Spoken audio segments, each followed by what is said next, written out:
فلا أقسم بمواقع النجوم وإنه لقسم لو تعلمون عظيم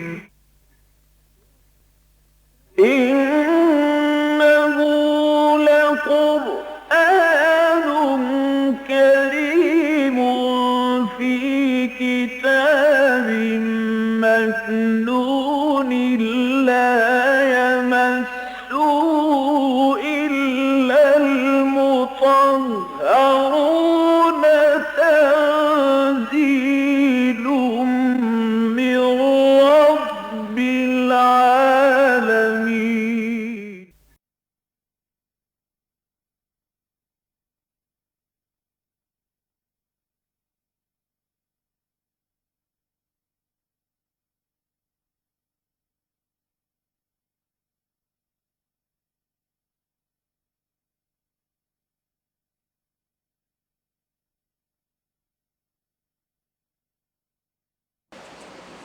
آج ہمیں سورہ آل عمران کا آخری یعنی 20واں رکوع پڑھنا ہے۔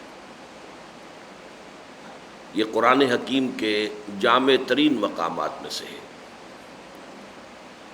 اس کے ضمن میں اگرچہ اکثر مترجمین نے اور حواشی نگاروں نے مختصر اشارے تو کیے ہیں شان نزول کے ضمن میں، لیکن مولانا مفتی محمد شفیع رحمۃ اللہ علیہ نے اپنی تفسیر معارف القرآن میں تفصیل کے ساتھ شان نزول بیان کیا ہے۔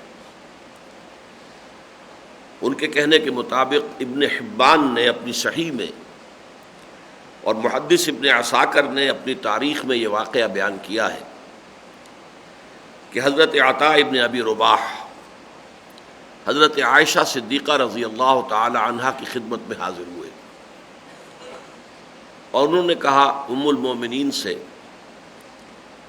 کہ مجھے وہ بات بتائیے جو نبی اکرم صلی اللہ علیہ وسلم کے احوال و واقعات میں سے حسین ترین، عجیب ترین اور سب سے زیادہ دل کو موہ لینے والی ہو۔ یہ عجیب کا لفظ عربی زبان میں اردو میں ہم استعمال کرتے ہیں کوئی چیز جو عام جو چیزیں ہیں ان سے ہٹ کر ہو، عجیب ہے۔ عربی میں عجیب کہتے ہیں وہ شے کہ جو دل کو لبھائے، خوبصورت ہو۔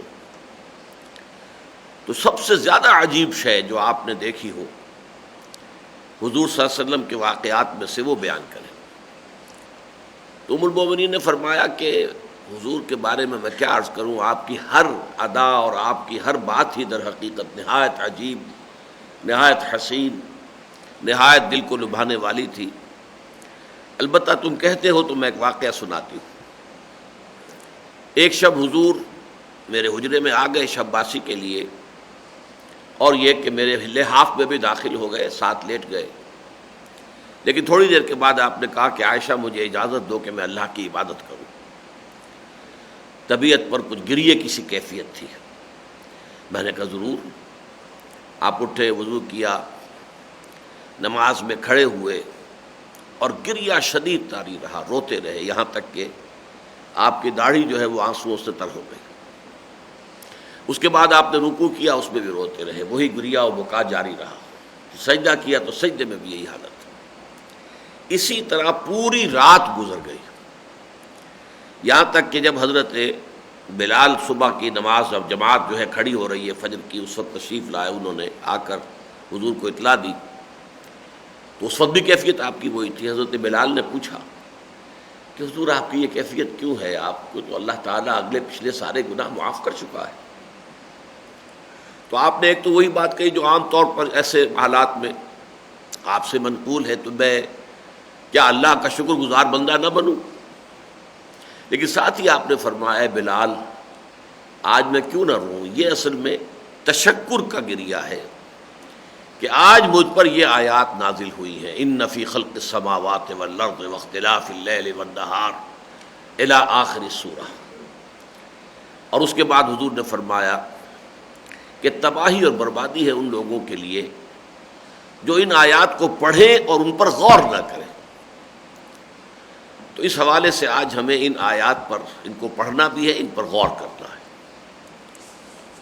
ارشاد باری تعالیٰ ہے اعوذ باللہ من الشیطان الرجیم بسم اللہ الرحمن الرحیم ان فی خلق السماوات والارض واختلاف اللیل والنہار لآیات لأولی الالباب الذین یذکرون اللہ قیاما وقعودا وعلی جنوبہم ویتفکرون فی خلق السماوات والارض ربنا ما خلقت هذا باطلا سبحانک فقنا عذاب النار ربنا انک من تدخل النار فقد اخزیتہ وما للظالمین من انصار ربنا اننا سمعنا منادیا ینادی للایمان ان آمنوا بربکم فآمنا ربنا فاغفر لنا ذنوبنا وکفر عنا سیئاتنا وتوفنا مع الابرار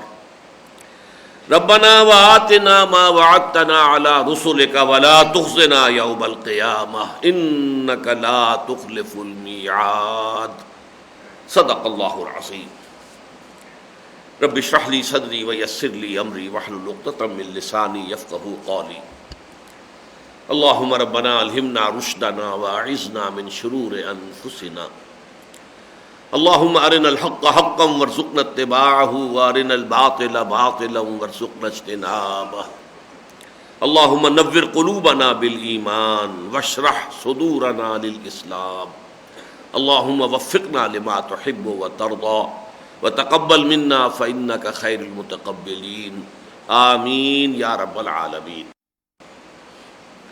آپ میں سے یقیناً بہت سے حضرات کی نگاہوں سے وہ اخباری اعلان گزرا ہوگا جس میں آج کے درس کے لیے میں نے ایک عنوان معین کیا ہے، فطرت سلیمہ اور عقل سلیم کے امتزاج سے ایمان کی تدوین اور ایمانیات ثلاثہ کے باہمی منطقی ربط، اس کی وضاحت در حقیقت آج کے اس سبق میں ہے۔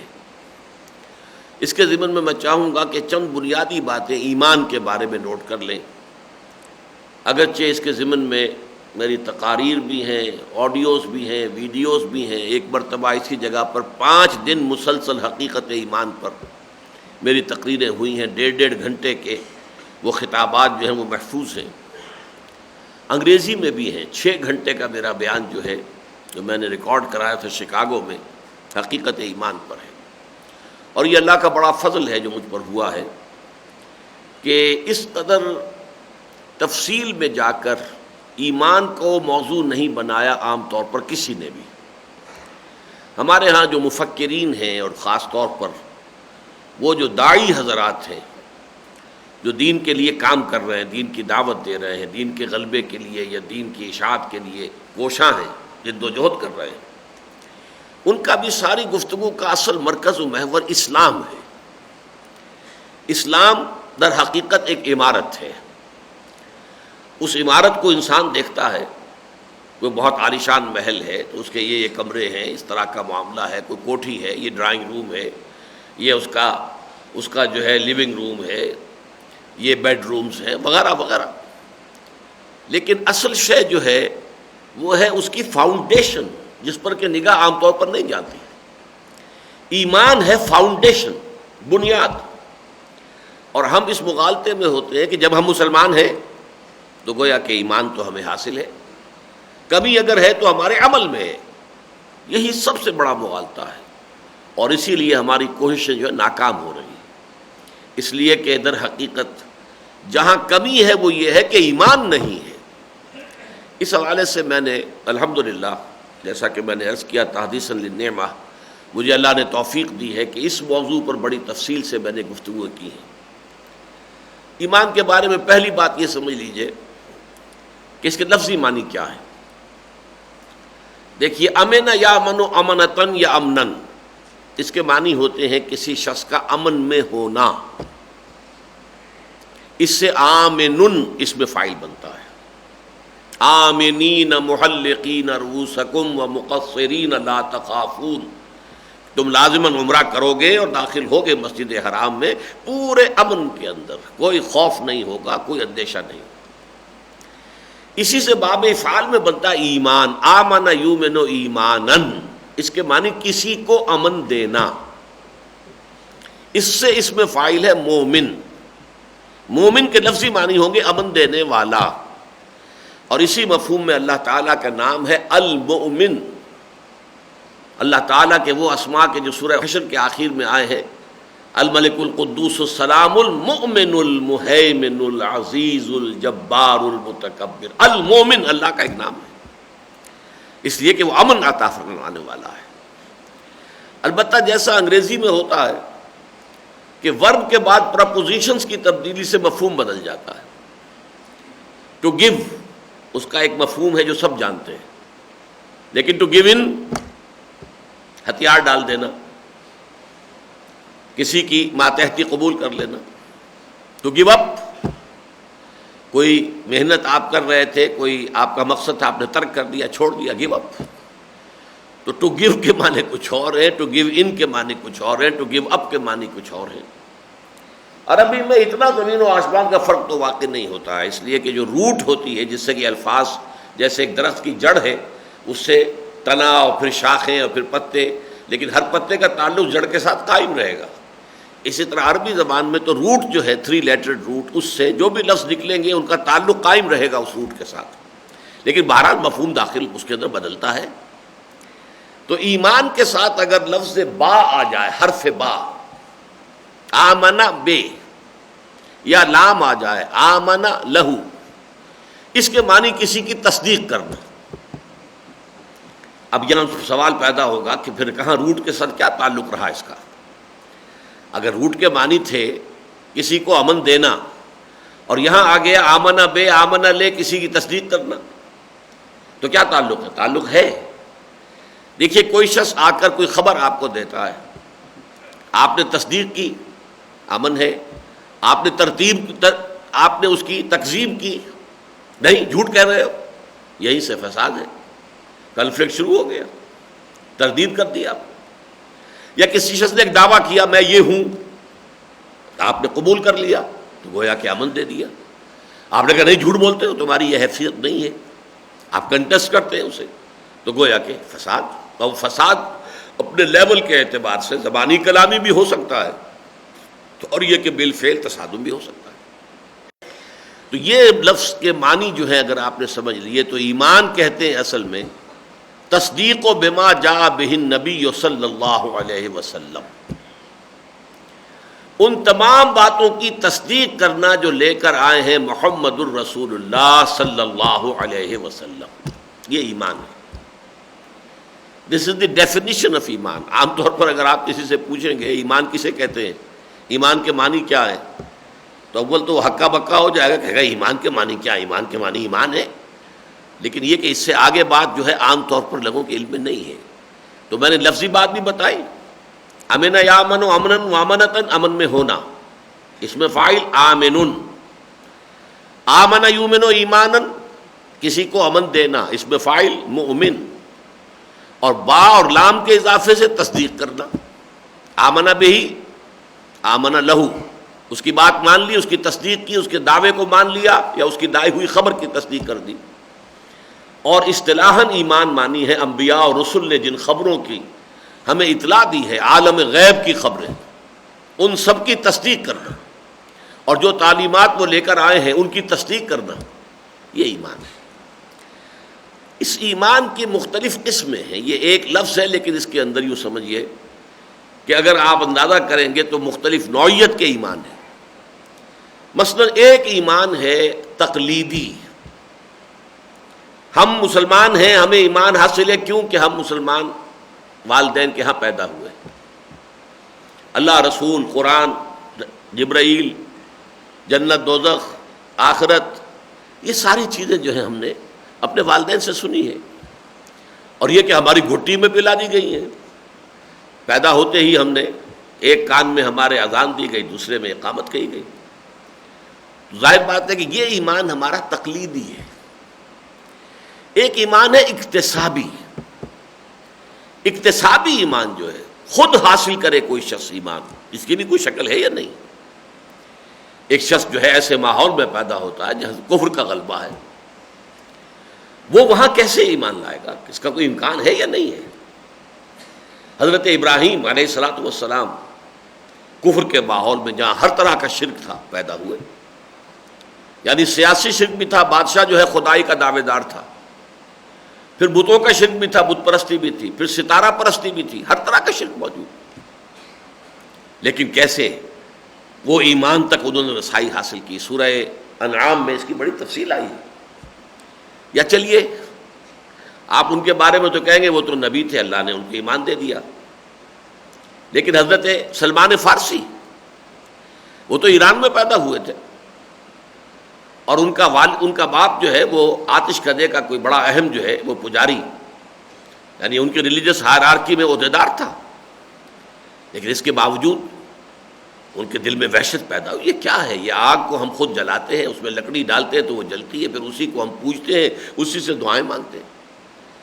اب اس کی بنا پر گھر سے نکالے گئے، جیسے حضرت ابراہیم کو ان کے والد نے نکال دیا تھا، باپ نے انہیں بھی نکال دیا، جیسے حضرت ابراہیم نے عراق سے ہجرت کی تھی اور شام چلے گئے تھے، یہ اب ایران سے نکلے ہیں اور شام پہنچ گئے، اور وہاں جا کر انہوں نے عیسائیت کا مذہب اختیار کیا، کیونکہ اس وقت اسلام عیسائیت ہی تھی۔ حضور کی آمد تک اور بعثت تک جو رسالت کا کس کا دور تھا؟ حضرت مسیح علیہ السلام کا، لہذا اس وقت کا اسلام جو ہے وہ عیسائیت تھی، نصرانیت تھی، اور انہوں نے، اور اس کے بعد بھی اگرچہ ان کے دل کو تسلی نہیں ہوئی، تشفی نہیں ہوئی، تو جب وہ راہب فوت ہو رہا تھا تو انہوں نے پوچھا کہ اب میں تمہارے بعد کہاں جاؤں گا؟ تو انہوں نے کہا آخری نبی کے ظہور کا وقت قریب ہے، تم ٹرائی یور لک، جاؤ جنوب کی طرف، کھجوروں کی سرزمین میں آخری نبوت کا ظہور ہونے والا ہے، میرا علم مجھے یہ بتاتا ہے۔ بڑا عالم شخص تھا۔ اب وہ عرب کی طرف چلے، قافلے پر ڈاکوؤں نے حملہ کیا، لوٹ لیا، ان کو گرفتار کیا، غلام بنا کر بیچ دیا، لیکن خریدا کس نے؟ ایک یہودی نے جو مدینے کا رہنے والا تھا۔ گویا مدینے پہنچ گئے، لیکن آئے ہیں غلامی کی حالت میں، زنجیر پڑی ہوئی ہے۔ اب خبریں تو سن رہے ہیں کہ کسی نے مکے میں اعلان کیا ہے نبوت کا، لیکن ظاہر بات ہے ان کے پاؤں میں تو غلامی کی زنجیر ہے، یہ تو مکے تو نہیں جا سکتے۔ تو میں یہ کہا کرتا ہوں، اگرچہ یہ کہ اس کو بلا تشبیہ سمجھنا چاہیے، کہ وہ ہم جو کہتے ہیں کہ پیاسا کنویں کے پاس جایا کرتا ہے، کنواں تو پیاسے کے پاس نہیں آتا۔ حضرت سلمان فارسی کے ضمن میں میں کہہ سکتا ہوں کہ کنواں چل کر پیاسے کے بعد آیا ہے۔ یہ تو مدینے کے اندر جو ہے محصور ہے، یوں سمجھیے وہاں اسیر ہیں، غلام ہیں، حضور مدینے تشریف لائے ہجرت فرما کر، تو گویا کہ کنواں چل کر پیاسے کے پاس آ گیا۔ بہرحال وہ لمبی بات ہو جائے گی تفصیلات میں جانے سے۔ یہ جو سلیم الفطرت انسان ہوتے ہیں، یہ کفر کے گھٹا ٹوپ اندھیروں میں رہنے کے باوجود کیسے وہ ایمان تک رسائی حاصل کرتے ہیں؟ یہ ہے اصل موضوع ان آیات کا، یہ اکتسابی ایمان۔ یہ اکتسابی ایمان ہے در حقیقت جنہیں ہم کہتے ہیں صدیقین کا ایمان۔ یہ جو سورہ فاتحہ میں بھی آیا ہے کہ ایک لوگ ہیں منعم علیہم اہدنا الصراط المستقیم صراط الذین انعمت علیہم غیر المغضوب علیہم ولا الضالین۔ تو یہ منعم علیہم کون لوگ ہیں؟ سورہ نساء میں فرمایا گیا اولئک مع الذین انعم اللہ علیہم من النبیین والصدیقین والشہداء والصالحین۔ یہ چار مرتبے ہیں انسانوں کے، سب سے اوپر انبیاء، پھر صدیقین، پھر شہداء، پھر عام صالحین اہل ایمان۔ تو جو دوسرا درجہ ہے صدیقیت کا، اس کے ایمان کی تفصیل ہے جو ان آیات میں آ رہی ہے، جو در حقیقت اپنی فطرت سلیمہ اور عقل سلیم کی رہنمائی میں خود ایمان تک پہنچ جاتے ہیں، اور جب نبی کی دعوت ان کے کان میں آتی ہے تو انہیں اپنے دل کی بات محسوس ہوتی ہے کہ دیکھنا تقریر کی لذت کے جو اس نے کہا، میں نے یہ جانا کہ گویا یہی میرے دل میں تھا، لہذا فوراً تصدیق کرتے ہیں۔ جیسے کہ حضرت ابوبکر کے بارے میں حضور نے فرمایا کہ میں نے جس کے سامنے بھی ایمان کی دعوت رکھی اس نے ذرا سا توقف تو ضرور کیا، کم کیا زیادہ کیا، سوائے ابوبکر کے کہ اس نے ایک لحظے کا توقف کیے بغیر میری تصدیق کر دی۔ کیسے کر دی؟ اس کا مطلب یہ کہ جس بات کی دعوت حضور دے رہے تھے وہاں تک خود حضرت ابوبکر بھی ذہناً عقلاً پہنچ چکے تھے، لہذا فوراً تصدیق کر دی۔ یہ ایمان جو صدیقین کا ایمان ہے، یہ ایمان جو اکتسابی ایمان ہے، اور یہ نوٹ کر لیجئے کہ اس مکے کے معاشرے میں صرف ابو بکر واحد مثال نہیں ہے. حضرت عمر کو جو ایمان نصیب ہوا، آپ کو معلوم ہے کہ ان کی ہمشیرہ فاطمہ بنت خطاب، ان کے ذریعے سے ان کے شوہر سعید ابن زید رضی اللہ تعالی عنہما، ان کے جو والد تھے زید بن عمرو بن نفیل، یہ بھی اس قسم کے لوگوں میں سے تھے کہ کفر کے اور شرک کے بدترین گھٹاٹوپ اندھیروں میں رہنے کے باوجود موحد کامل تھے.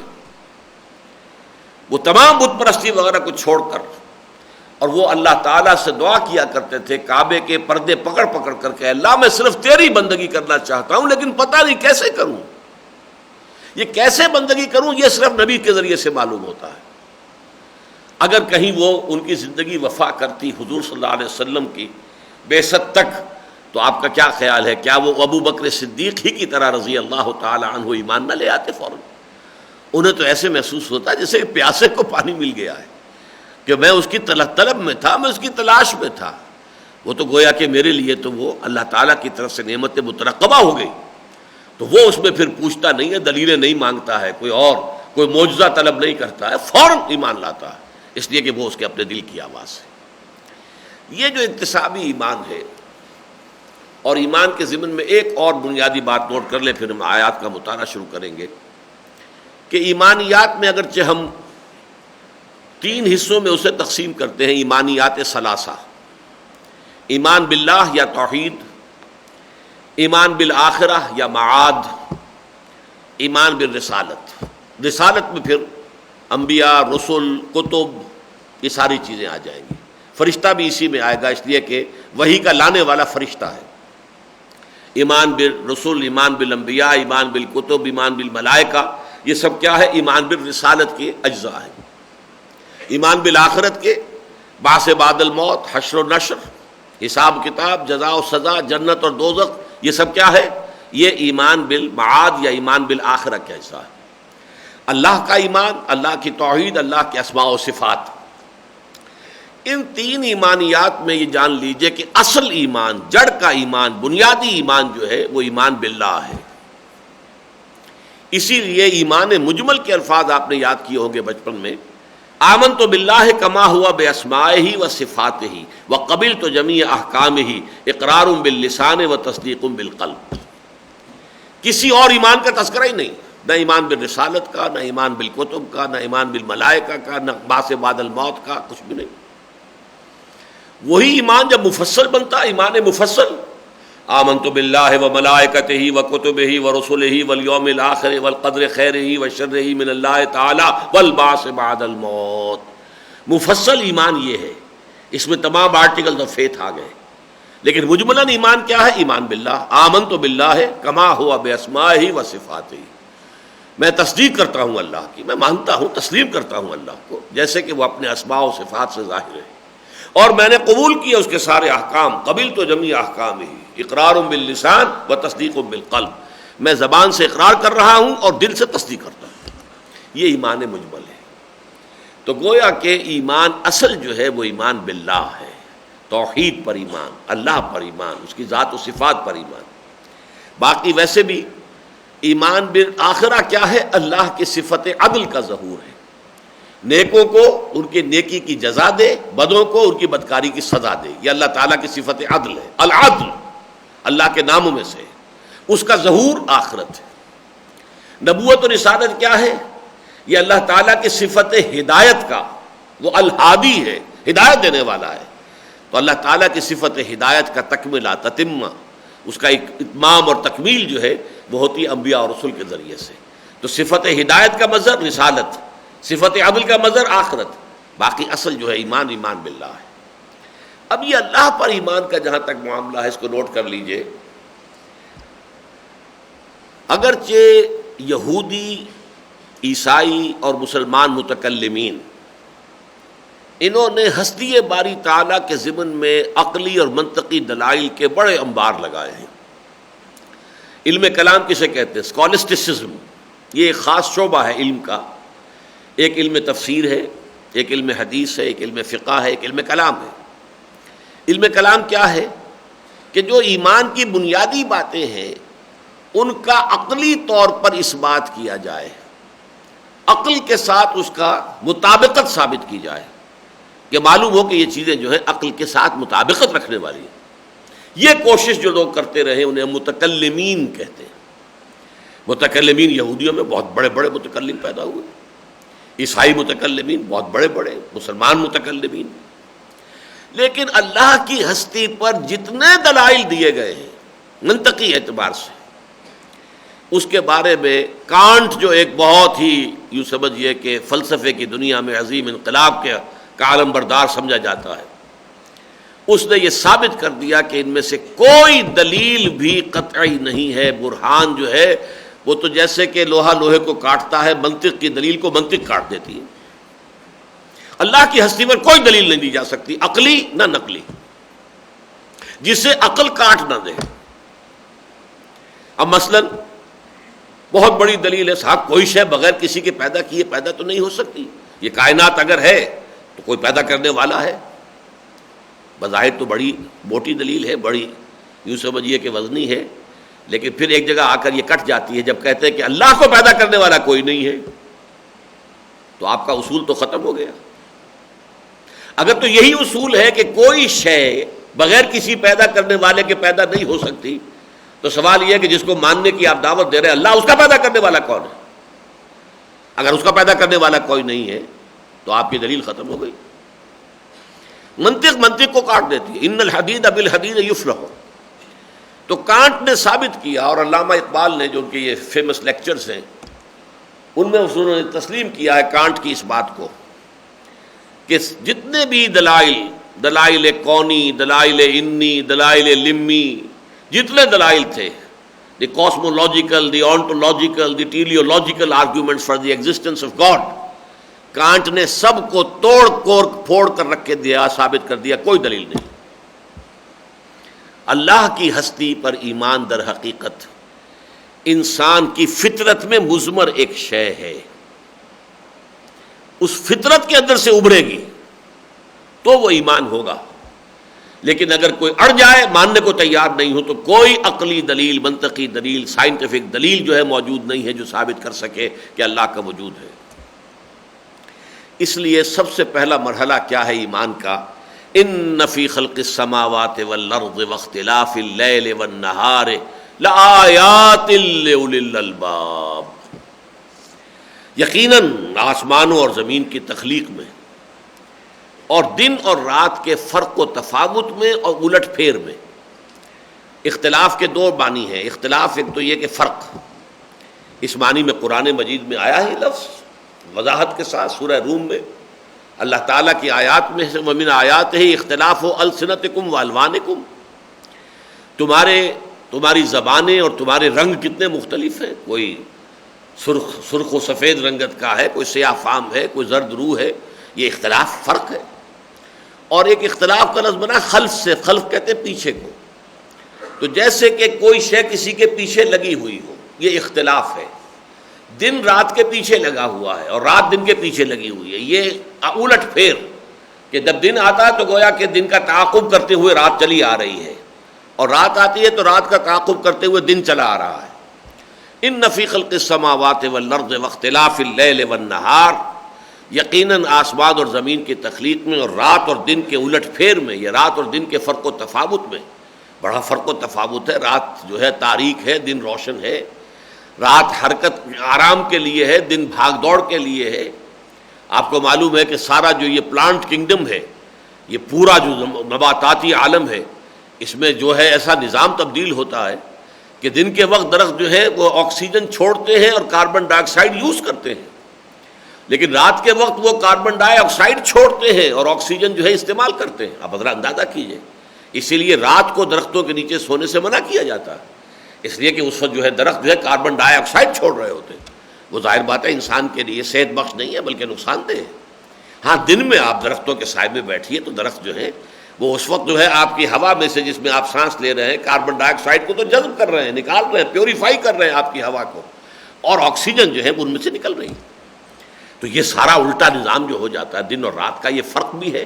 اور پھر جیسے کہ ہم دیکھتے ہیں کہ سلسلہ روز و شب، علامہ اقبال نے ایک جگہ اپنی نظم میں اس کو بیان کیا ہے، یہ جو ہے تار حریر دو رنگ جس سے بنا کرتی ہے ذات اپنی قبائے صفات. یہ دن اور رات کے دو تار ہیں، جیسے کہ کوئی کپڑا بنا ہوا ہو، ایک تار اس میں جو ہے وہ کالا ہے اور ایک دھاگا جو ہے وہ سفید ہے، پھر کالا ہے، پھر سفید ہے، پھر کالا ہے، پھر سفید ہے. تو یہ رات اور دن جو ہے اس طریقے سے، یا تسبیح کے دانے ہیں، ایک سفید ہے، کالا ہے، ایک سفید ہے، کالا ہے، اس طریقے سے گویا کہ یہ تسبیح ہو رہی ہے. یا یہ کہ یہ قبائے دو رنگ جو ہے وہ زمانہ جو ہے کائنات اپنی اس دن اور رات کے فرق اور اختلاف سے بنا رہا ہے. ان فی خلق السماوات والارض واختلاف اللیل والنہار لآیات، یقیناً نشانیاں ہیں، آیات ہیں، لأولی الالباب، ہوش مند لوگوں کے لیے. ایک تو سمجھ لیجئے آیت کسے کہتے ہیں. آیت نشانی، نشانی سے مراد کیا ہے؟ وہی شے جسے دیکھ کر کوئی اور شے یاد آ جائے، خود بخود یاد آ جائے، وہ اس کی نشانی ہے. سادہ ترین مثال یہ ہے کہ آپ کو اگر کسی نے آپ کے دوست نے، عزیز نے کسی وقت کوئی بہت قیمتی قلم آپ کو دیا تحفے میں، اور آپ نے سمجھا کہ یہ قلم بہرحال اتنا قیمتی ہے، عمدہ ہے، دوست نے کہا تو اس کو سنبھال کے رکھ دیا. وہ آپ کے ٹرنک میں پڑا ہوا ہے، سال ہا سال گزر گئے ہیں، نہ دوست سے ملاقات ہوئی، نہ اس کا خیال آیا، کبھی بھی نہیں. اچانک کسی روز آپ اپنا وہ ٹرنک کھول رہے تھے، کپڑے الٹ پلٹ کر رہے تھے، وہ قلم آپ کی نگاہوں کے سامنے آ گیا. فوراً آپ کو اپنا دوست یاد آ جائے گا یا نہیں؟ یہ ہے یاد آ جانا. اس کے اندر گویا کہ یہ چیز مضمر ہے، کوئی شے اندر ہے، تھی. دوست کی یاد یا دوست کا علم جو ہے وہ آپ کے ذہن میں، آپ کے فکر میں، آپ کی سوچ میں تھا، لیکن نیچا گہرائی میں اتر گیا تھا. جیسے یہ ضلع کچہریاں ہوتی ہیں تو اس میں ایک دفتر ہوتا ہے کہ جس میں فائلیں ڈمپ ہوتی ہیں، محافظ خانہ. اب کوئی فائل جو ہے بہت نیچے دب گئی ہے، اس کو تلاش کر کے لانے میں جو ہے جو بھی محافظ خانے کا ہوتا ہے انچارج، اسے بڑی مشکل لگتی ہے لا کے وہ فائل تلاش کرو. بڑی کئی سال گزر چکے ہیں اس مقدمے کو، جبکہ وہ فائل بند کر دی گئی تھی. اب اچانک کوئی چیز آ گئی ہے، ایک قتل کا مقدمہ تھا، ساری تفتیش ہو گئی تھی، کہیں قاتل کا پتہ نہیں چلا، اب اچانک کوئی کلو ملا ہے، نکالو بھائی وہ فائل. اب وہ فائل تلاش ہو رہی، وہ فائل تو ہے، اس انبار کے اندر ہے، صرف اس سے تلاش کرنا ہے. اسی طرح کوئی چیز آپ کے ذہن میں ہے، آپ کے دل میں ہے، آپ کے قلب میں ہے، آپ کی یادداشت کے اندر ہے، لیکن ہے کہیں گہرائی کے اندر. اسے اوپر لانے کے لیے نشانی ہوتی ہے کہ نشانی کو دیکھتے ہی، کسی دلیل کے تحت نہیں. اس قلم کو دیکھ کر آپ کو اپنا دوست یاد آیا، کسی دلیل سے نہیں یاد آیا، کوئی اس کے لیے مینٹل پروسیس نہیں تھا، کوئی آپ کا ارادہ نہیں تھا، کوئی آپ نے اس کو قدم بقدم منطقی جو ہے سفر طے کر کے یاد نہیں کیا ہے. اس میں کوئی تکلف نہیں ہے آپ کا، اس میں آپ کی کسی ایفرٹ کو دخل نہیں، خود بخود یاد آ جانا. یہ ہے تذکر جسے قرآن کہتا ہے، اور آیات کہتے ہیں نشانیوں. یہ جو پہلی آیت ہے اس جگہ پر، اب میں ذرا آپ کو حوالہ دینا چاہتا ہوں، اور یہ ان دو صورتوں کے باہمی ربط و تعلق پر بہت خوبصورت ایک اور بہت سی چیزیں آ چکی ہیں، کتنے مضامین مشترک ہیں سورہ بقرہ کے، سورہ آل عمران کے، جنہیں کہ حضور نے ایک نام دیا ہے الزہراوین، دو انتہائی تابناک صورتیں. اس کے اندر جو ہے یہ صورتیں جو جوڑے کی شکل میں ہیں. تو سورہ بقرہ کا بھی جو 20واں رکوع ہے، اس کی پہلی آیت کیا ہے ذرا یاد کیجئے.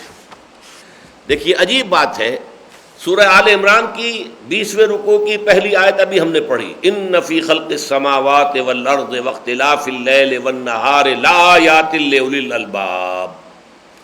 یہ کیا آیت ہے؟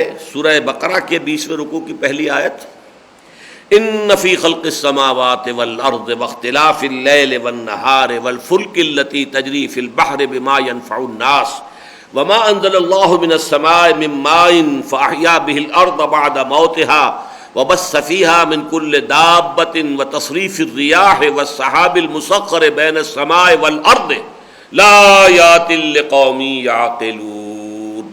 وہی آیت ہے زیادہ مفصل.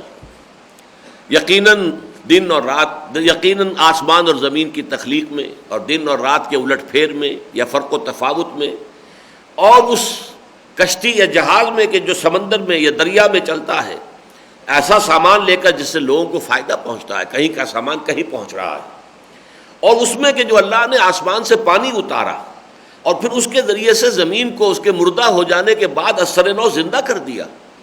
اور پھر اس میں کہ اس میں اللہ تعالیٰ نے ہر طرح کے چوپائے جو ہیں پھیلا دیے، اور پھر ہواؤں کے چلنے میں تصریف الریاح، کبھی وہ مشرق سے مغرب کو چل رہی ہیں، کبھی مغرب سے مشرق کو چل رہی ہیں، والسحاب المسخر بین السماء والارض، اور ان بادلوں میں کہ جو آسمان اور زمین کے درمیان معلق ہیں، مسخر ہیں، لآیات یقیناً نشانیاں ہیں، لقوم یعقلون ان لوگوں کے لیے کہ جو عقل سے کام لیں۔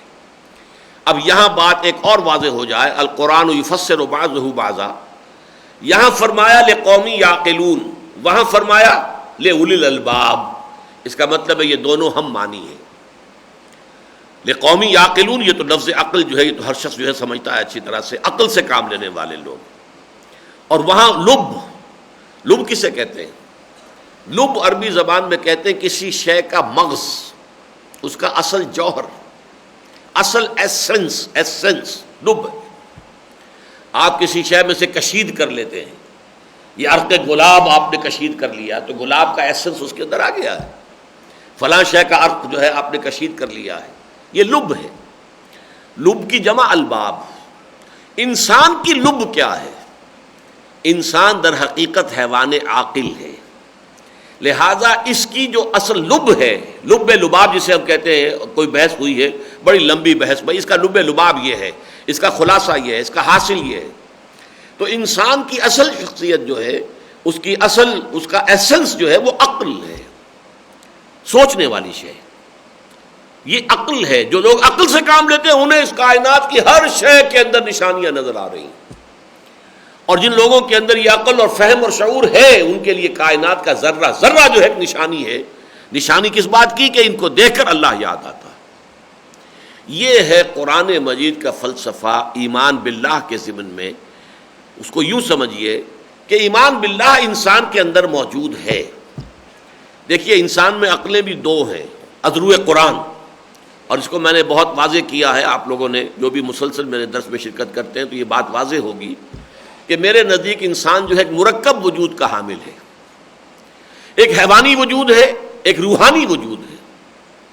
تو ایک حیوانی عقل ہے جس کا تعلق اس دماغ کے ساتھ ہے، یہ جو کمپیوٹر ہے جو ہمارے دماغ کے اندر رکھا ہوا ہے، ہماری کھوپڑی کے اندر، یہ ہے حیوانی عقل۔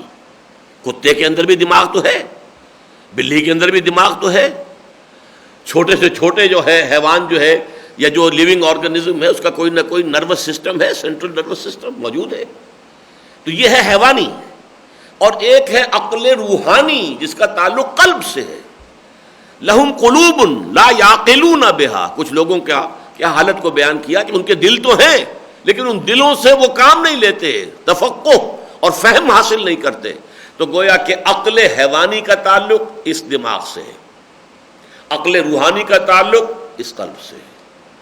اب یوں سمجھیے ایک انسان کی روح اگر وہ پرورٹ نہیں ہوئی، مست نہیں ہوئی، اس روح کے اندر اللہ کی معرفت بھی موجود ہے، اللہ کی محبت بھی موجود ہے۔ کیوں؟ یہ روح آئی کہاں سے ہے؟ یسألونک عن الروح قل الروح من امر ربی، اے نبی یہ آپ سے روح کے بارے میں دریافت کر رہے ہیں، کہہ دیجئے روح میرے رب کا امر ہے۔ کہاں سے آئی ہے یہ؟ اور اس روح کو اللہ تعالیٰ نے قرآن مجید میں کتنے ہی مقامات پر اپنی ذات کی طرف منسوب کیا ہے۔ فَإِذَا سَوَّيْتُهُ وَنَفَخْتُ فِيهِ مِن رُوحِي فَقَعُوا لَهُ سَاجِدِينَ۔ یہ آیت تو ایسی ہے روحی، بعض جگہ پر تو پھر بھی کچھ گنجائش ہے کچھ کہنے کی، مثلا سورہ سجدہ کے اندر کہ پھر اللہ تعالیٰ نے پھر اس کو بنایا سنوارا، وَنَفَخَ فِيهِ مِن رُوحِهِ، روح ہی میں کہہ سکتے صاحب، اس کی روح، انسان کی روح پھونک دی اللہ نے انسان کے اندر۔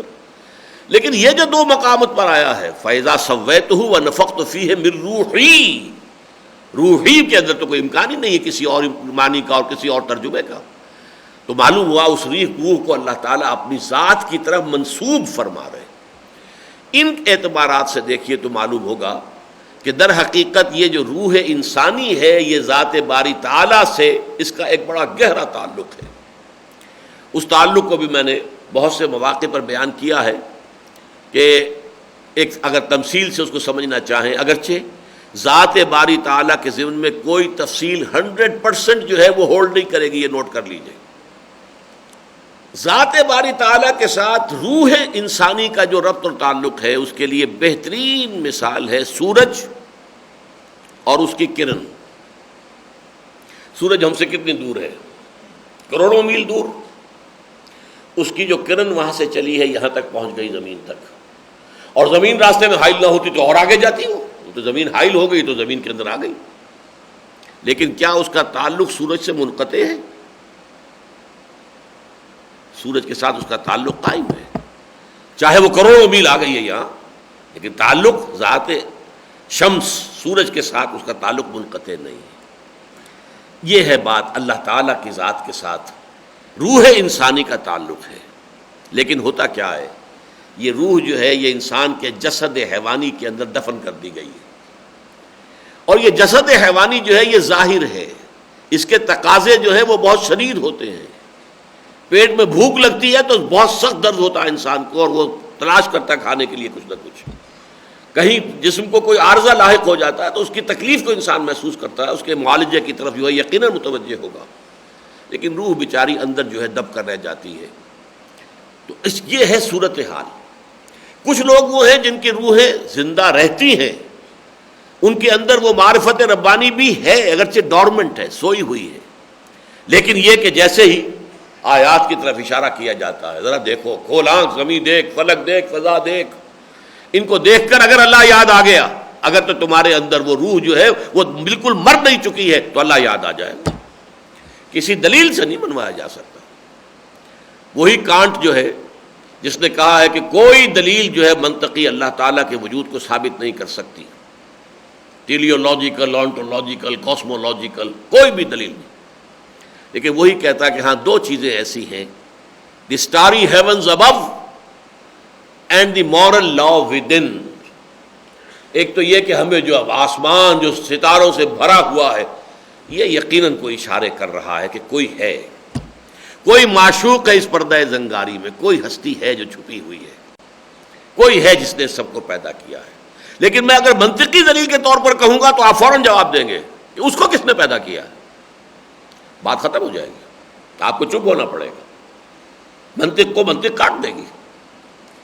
لیکن یہ کہ واقعتاً اگر آپ اپنے اندر جھانکیں گے آپ کو اپنے دل میں وہ احساس نظر آئے گا، اگر روح مر نہیں گئی ہے، ہاں اگر روح دبی ہوئی ہے تو ہو سکتا ہے ذرا وقت لے، پردے ہٹنے کے اندر وقت لگ جائے۔ ابو بکر کی روح بیدار تھی، اس نے فوراً قبول کیا۔ عمر کی روح کو وقت لگا، 6 سال لگ گئے۔ حمزہ کی روح کو 6 سال لگ گئے، رضی اللہ تعالی عنہم اجمعین۔ عثمان کی روح بیدار تھی، اگر زید زندہ ہوتے ان کی روح بیدار تھی، لپٹ کر وہ گویا کہ دوسرے صدیق اکبر ہوتے اس امت کے اگر زندہ رہتے، اور حضور صلی اللہ علیہ وسلم کا دور رسالت انہیں نصیب ہو گیا ہوتا، جن کے بیٹے حضرت سعید ہیں۔ بہرحال باپ کا معاملہ ہے نا، پتا پر پوت پتی پر گھوڑا، بہت نہیں تو تھوڑا تھوڑا۔ سعید ابن زید عشرہ مبشرہ میں سے ہیں، چوٹی کے 10 صحابہ میں سے ہیں، زید کے بیٹے ہیں جو موحد کامل بن چکا تھا اس سے پہلے کہ حضور پر وحی آئی ہو۔ یہ ہے در حقیقت یہ ایمان باللہ کا معاملہ، کہ جن لوگوں کی فطرت صحیح ہے، اور فطرت سے مراد روح۔ دیکھیے میں نے جو کہا تھا کہ انسان کا ایک حیوانی وجود ہے، اس حیوانی وجود کے لیے لفظ فطرت ہم استعمال کر دیتے ہیں، غلطی سے کرنا نہیں چاہیے۔ اس کے لیے لفظ ہوگا سرشت، خلقت، ہماری خلقت۔ ایک ہے ہماری فطرت، فطرت کا تعلق روح کے ساتھ ہے، اسی لیے سورہ روم میں کہا گیا فطرت اللہ التی فطر الناس علیہا۔ یہ تو فطرت اللہ کی فطرت ہے جس پر کہ اللہ نے انسانوں کو بھی پیدا کیا ہے، اس لیے کہ انسانوں کے اندر وہ روح جو ہے، قل روح من امر ربی، وہ موجود ہے۔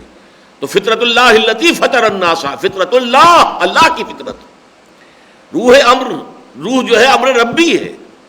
لیکن خلقت، اسی وجہ سے در حقیقت یہ سارا پیراڈاکس جو ہے وہ حل ہوتا ہے کہ ایک طرف قرآن کہتا ہے کہ ہم نے انسان کو احسن تقویم میں پیدا کیا، مسجود ملائک بنایا، ہم نے اسے تمام مخلوقات کے اوپر جو ہے فضیلت عطا کی۔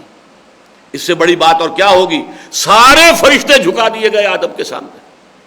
لیکن اسی انسان کے بارے میں قرآن یہ بھی کہتا ہے خلق الانسان ضعیفا، انسان پیدا کیا گیا ہے کمزور۔ خلق الانسان من عجل، انسان کی خلقت میں جلد بازی جو ہے یہ اس کی سرشت کے اندر موجود ہے، یہ عجول ہے. یہ کیوں کہا گیا خلق الانسان من عجل، خلق الانسان ضعیفا، خلق ہلوعا، بہت تھوڑ دلا پیدا کیا گیا انسان. اب یہاں تینوں جگہ پر لفظ آیا خلق، خلقت. خلق ہے ہمارا یہ حیوانی وجود، یہ عالم خلق سے متعلق ہے. اس حیوانی وجود میں ساری خامیاں موجود ہیں. اس میں اجرت پسندی بھی ہے، اس میں مال کی محبت بھی ہے، اس میں تھوڑ دلا پن بھی ہے، اس میں ساری ہی گراوٹیں موجود ہیں. لیکن ایک ہماری روح ہے، وہ ہے احسن تقویم. لقد خلقنا الانسان فی احسن تقویم. وہ روح ہے در حقیقت. تو فطرت کا لفظ جو ہے جو سورہ روم میں آیا ہے، فطرت اللہ التی فطر الناس علیہا، اس کا تعلق اس روح کے ساتھ ہے. ہمارا روحانی وجود، اس روح کے اندر اللہ کی معرفت موجود ہے، لیکن سوئی ہوئی ہے، ڈورمنٹ ہے. آپ کی توجہ ادھر نہیں ہے. آپ دنیا کے مسائل، اپنے معاش کی دوڑ دھوپ، اپنے بچوں کے پرابلمز، ان میں اس طرح لٹا پین ہے، اس طریقے سے اس میں لگے ہوئے ہیں کہ ادھر کبھی توجہ ہی نہیں ہوتی. وفی انفسکم افلا تبصرون، کبھی تمہیں موقع ہوتا ہے کہ اپنے اندر بھی جھانک کر دیکھو. وفی انفسکم، تمہارے اپنے اندر ہماری نشانیاں موجود ہیں. یہ ساری نشانیاں جو ہم نے پڑھی ہیں یہ تو آفاقی نشانیاں ہیں. ان فی خلق السماوات والارض واختلاف الليل والنهار والفلك التي تجري في البحر بما ينفع الناس وما انزل الله من السماء من ماء فاحيا به الارض بعد موتها وبث فيها من كل دابة وتصريف الرياح والسحاب المسخر بين السماء والارض لآيات لقوم يعقلون. یہ سب آفاقی ہیں، لیکن تمہارے اپنے اندر بھی ہیں. وفی الارض آیات للسائلین وفی انفسکم افلا تبصرون، تمہارے اپنے اندر موجود ہیں ہماری نشانیاں. کبھی تم نے اپنے اندر جھانک کر دیکھا بھی ہے؟ اپنے من میں ڈوب کر پا جا سراغ زندگی. علامہ اقبال جب کہتے ہیں اپنے من میں ڈوب کر پا جا سراغ زندگی. اور بیدل نے تو جس کیفیت میں کا شعر وہ کہا ہے، میں حیران ہوتا ہوں کہ وہ کس عالم میں ہوگا اس وقت. ستم اشتگر حوست کشد کے بے سیر سر و سمندرا تجھے غنچہ کم نہ دمی دئی درے دل کشا بچمن درا. بڑے ستم کی بات ہے کہ تمہیں تمہارا نفس آمادہ کرتا چلو ذرا سیر کریں، باغ میں چلیں، پھول کو دیکھیں، گلاب کا پھول کھلا ہوگا اور چمیلی کی کلیاں ہوں گی، سب کچھ ہوگا، چلو چل کے دیکھتے ہیں. تمہیں کبھی یہ خیال نہیں آیا کہ تم خود ایک چمن ہو اور تمہارے اندر ایک باغ ہے. کبھی دل کا دروازہ کھولو اور اس کے اندر جو روح ہے اس روح کی کبھی سیر کرو تو تمہیں معلوم ہو کہ اس کے اندر کس قدر خوبصورت چمن آباد ہے. ستم اشتگر حوست کشد کہ بے سیر سر و سمندرا تجھے غنچہ کم نہ دمی دئی درے دل کشا بچمن درا. یہ آیات ہے فطرت انسانی. اس فطرت انسانی کے اندر اللہ کی معرفت بھی ہے، اللہ کی محبت بھی ہے، البتہ ڈورمنٹ ہے، سوئی ہوئی ہے. اس کو آیات کے حوالے سے آیات قرآنیاں آتی ہیں، اسے چھیڑتی ہیں، تاروں کو، دل کے تاروں کو چھیڑتی ہیں، اور وہاں سے پھر ساز نکلتا ہے وہی ایمان باللہ کا، اللہ تعالیٰ کی ذات اور اس کی صفات کمال جو ہے اس کا اثبات و ادراک جو ہے اس کا جو نغمہ ہے وہ نکلتا ہے انہی تاروں کے. ایک ذرا چھیڑ تو دے زخمہ مضراب حیاس، نغمے بیتاب ہیں تاروں سے نکلنے کے لیے. دل کے اندر وہ تار موجود ہیں، کبھی ان کو چھیڑو، یہاں سے پھر وہ نغمہ جو ہے ابدی توحید کا نغمہ جو ہے وہ خود بخود نکلے گا، برآمد ہوگا. یہ ہے در حقیقت سورہ آل عمران کے آخری رکوع کی پہلی آیت اور سورہ بقرہ کے بھی 20ویں رکوع کی پہلی آیت. اس کا حاصل کیا ہے کہ در حقیقت اس کائنات کا ذرہ ذرہ اللہ کی نشانی ہے. اس کو دیکھ کر اگر اللہ یاد آ گیا تو بس یہی طریقہ ہے ایمان باللہ کا. کوئی ذرا سویا ہوا تھا، آپ نے توجہ دلا، بھائی دیکھو میاں، دیکھو ذرا اس قلم کو دیکھو، تمہیں کوئی یاد نہیں آیا؟ ہو سکتا ہے کہ وہ ذرا آپ کی یادداشت کچھ زیادہ ہی گہرائی کے اندر بات چلی گئی ہو، قلم کو دیکھتے فوراً یاد نہ آئے. لیکن یہ کہ کوئی آپ سے کہتا نا دیکھو اس قلم کو، دیکھو، وہ تمہیں یاد نہیں آیا دیکھ کر اس کو. اس معنی میں قرآن کہتا ہے آسمان کو دیکھو، زمین کو دیکھو. افلا ينظرون الى الابل کیف خلقت، کیا یہ دیکھتے نہیں ہیں اونٹ کو کہ کیسے پیدا کیا گیا ہے، کیسے وہ اپنے ماحول کے ساتھ مطابقت رکھتا ہے، ایک ایک ہفتے تک نہ کھانے کو ملے نہ پینے کو ملے اور چلتا رہے گا. اس کے پاؤں کیسے بنائے ہیں جو ریت میں دھستے ہی نہیں. آدمی چل نہیں سکتا اور اونٹ چل رہا ہے آرام سے مزے سے، اس کا پاؤں دھستا ہی نہیں ہے. یہ جو بنایا ہے، اس کی گردن اتنی اونچی بنا دی ہے کہ اور تو وہاں صحرا میں کچھ نہیں ہوگا، کہیں کہیں کیکر کے درخت ہوں گے تو یہ گردن اونچی کر کے اسی میں سے پتیاں جو ہے وہ توڑ کر کھا لے گا تو اس کے لیے ہو جائے گا، زمین پہ تو کچھ ہوگا ہی نہیں وہ، اللہ نے بنایا۔ افلا ینظرون، یہ دیکھتے نہیں، الی الابل کیف خلقت والی السماء کیف رفعت، آسمان کو کیسے اسے بلند کر دیا گیا، والی الجبال کیف نصبت، اور یہ پہاڑ کیسے گاڑ دیے گئے زمین کے اندر، والی الارض کیف سطحت، زمین کو کیسے کہ اسے بچھا دیا گیا ہے۔ فذکر، تو اے نبی آپ یاد دہانی کرائیے۔ اب یہاں نوٹ کر لیجئے یہ لفظ دوسرا، تذکیر، یاد دہانی کرانا۔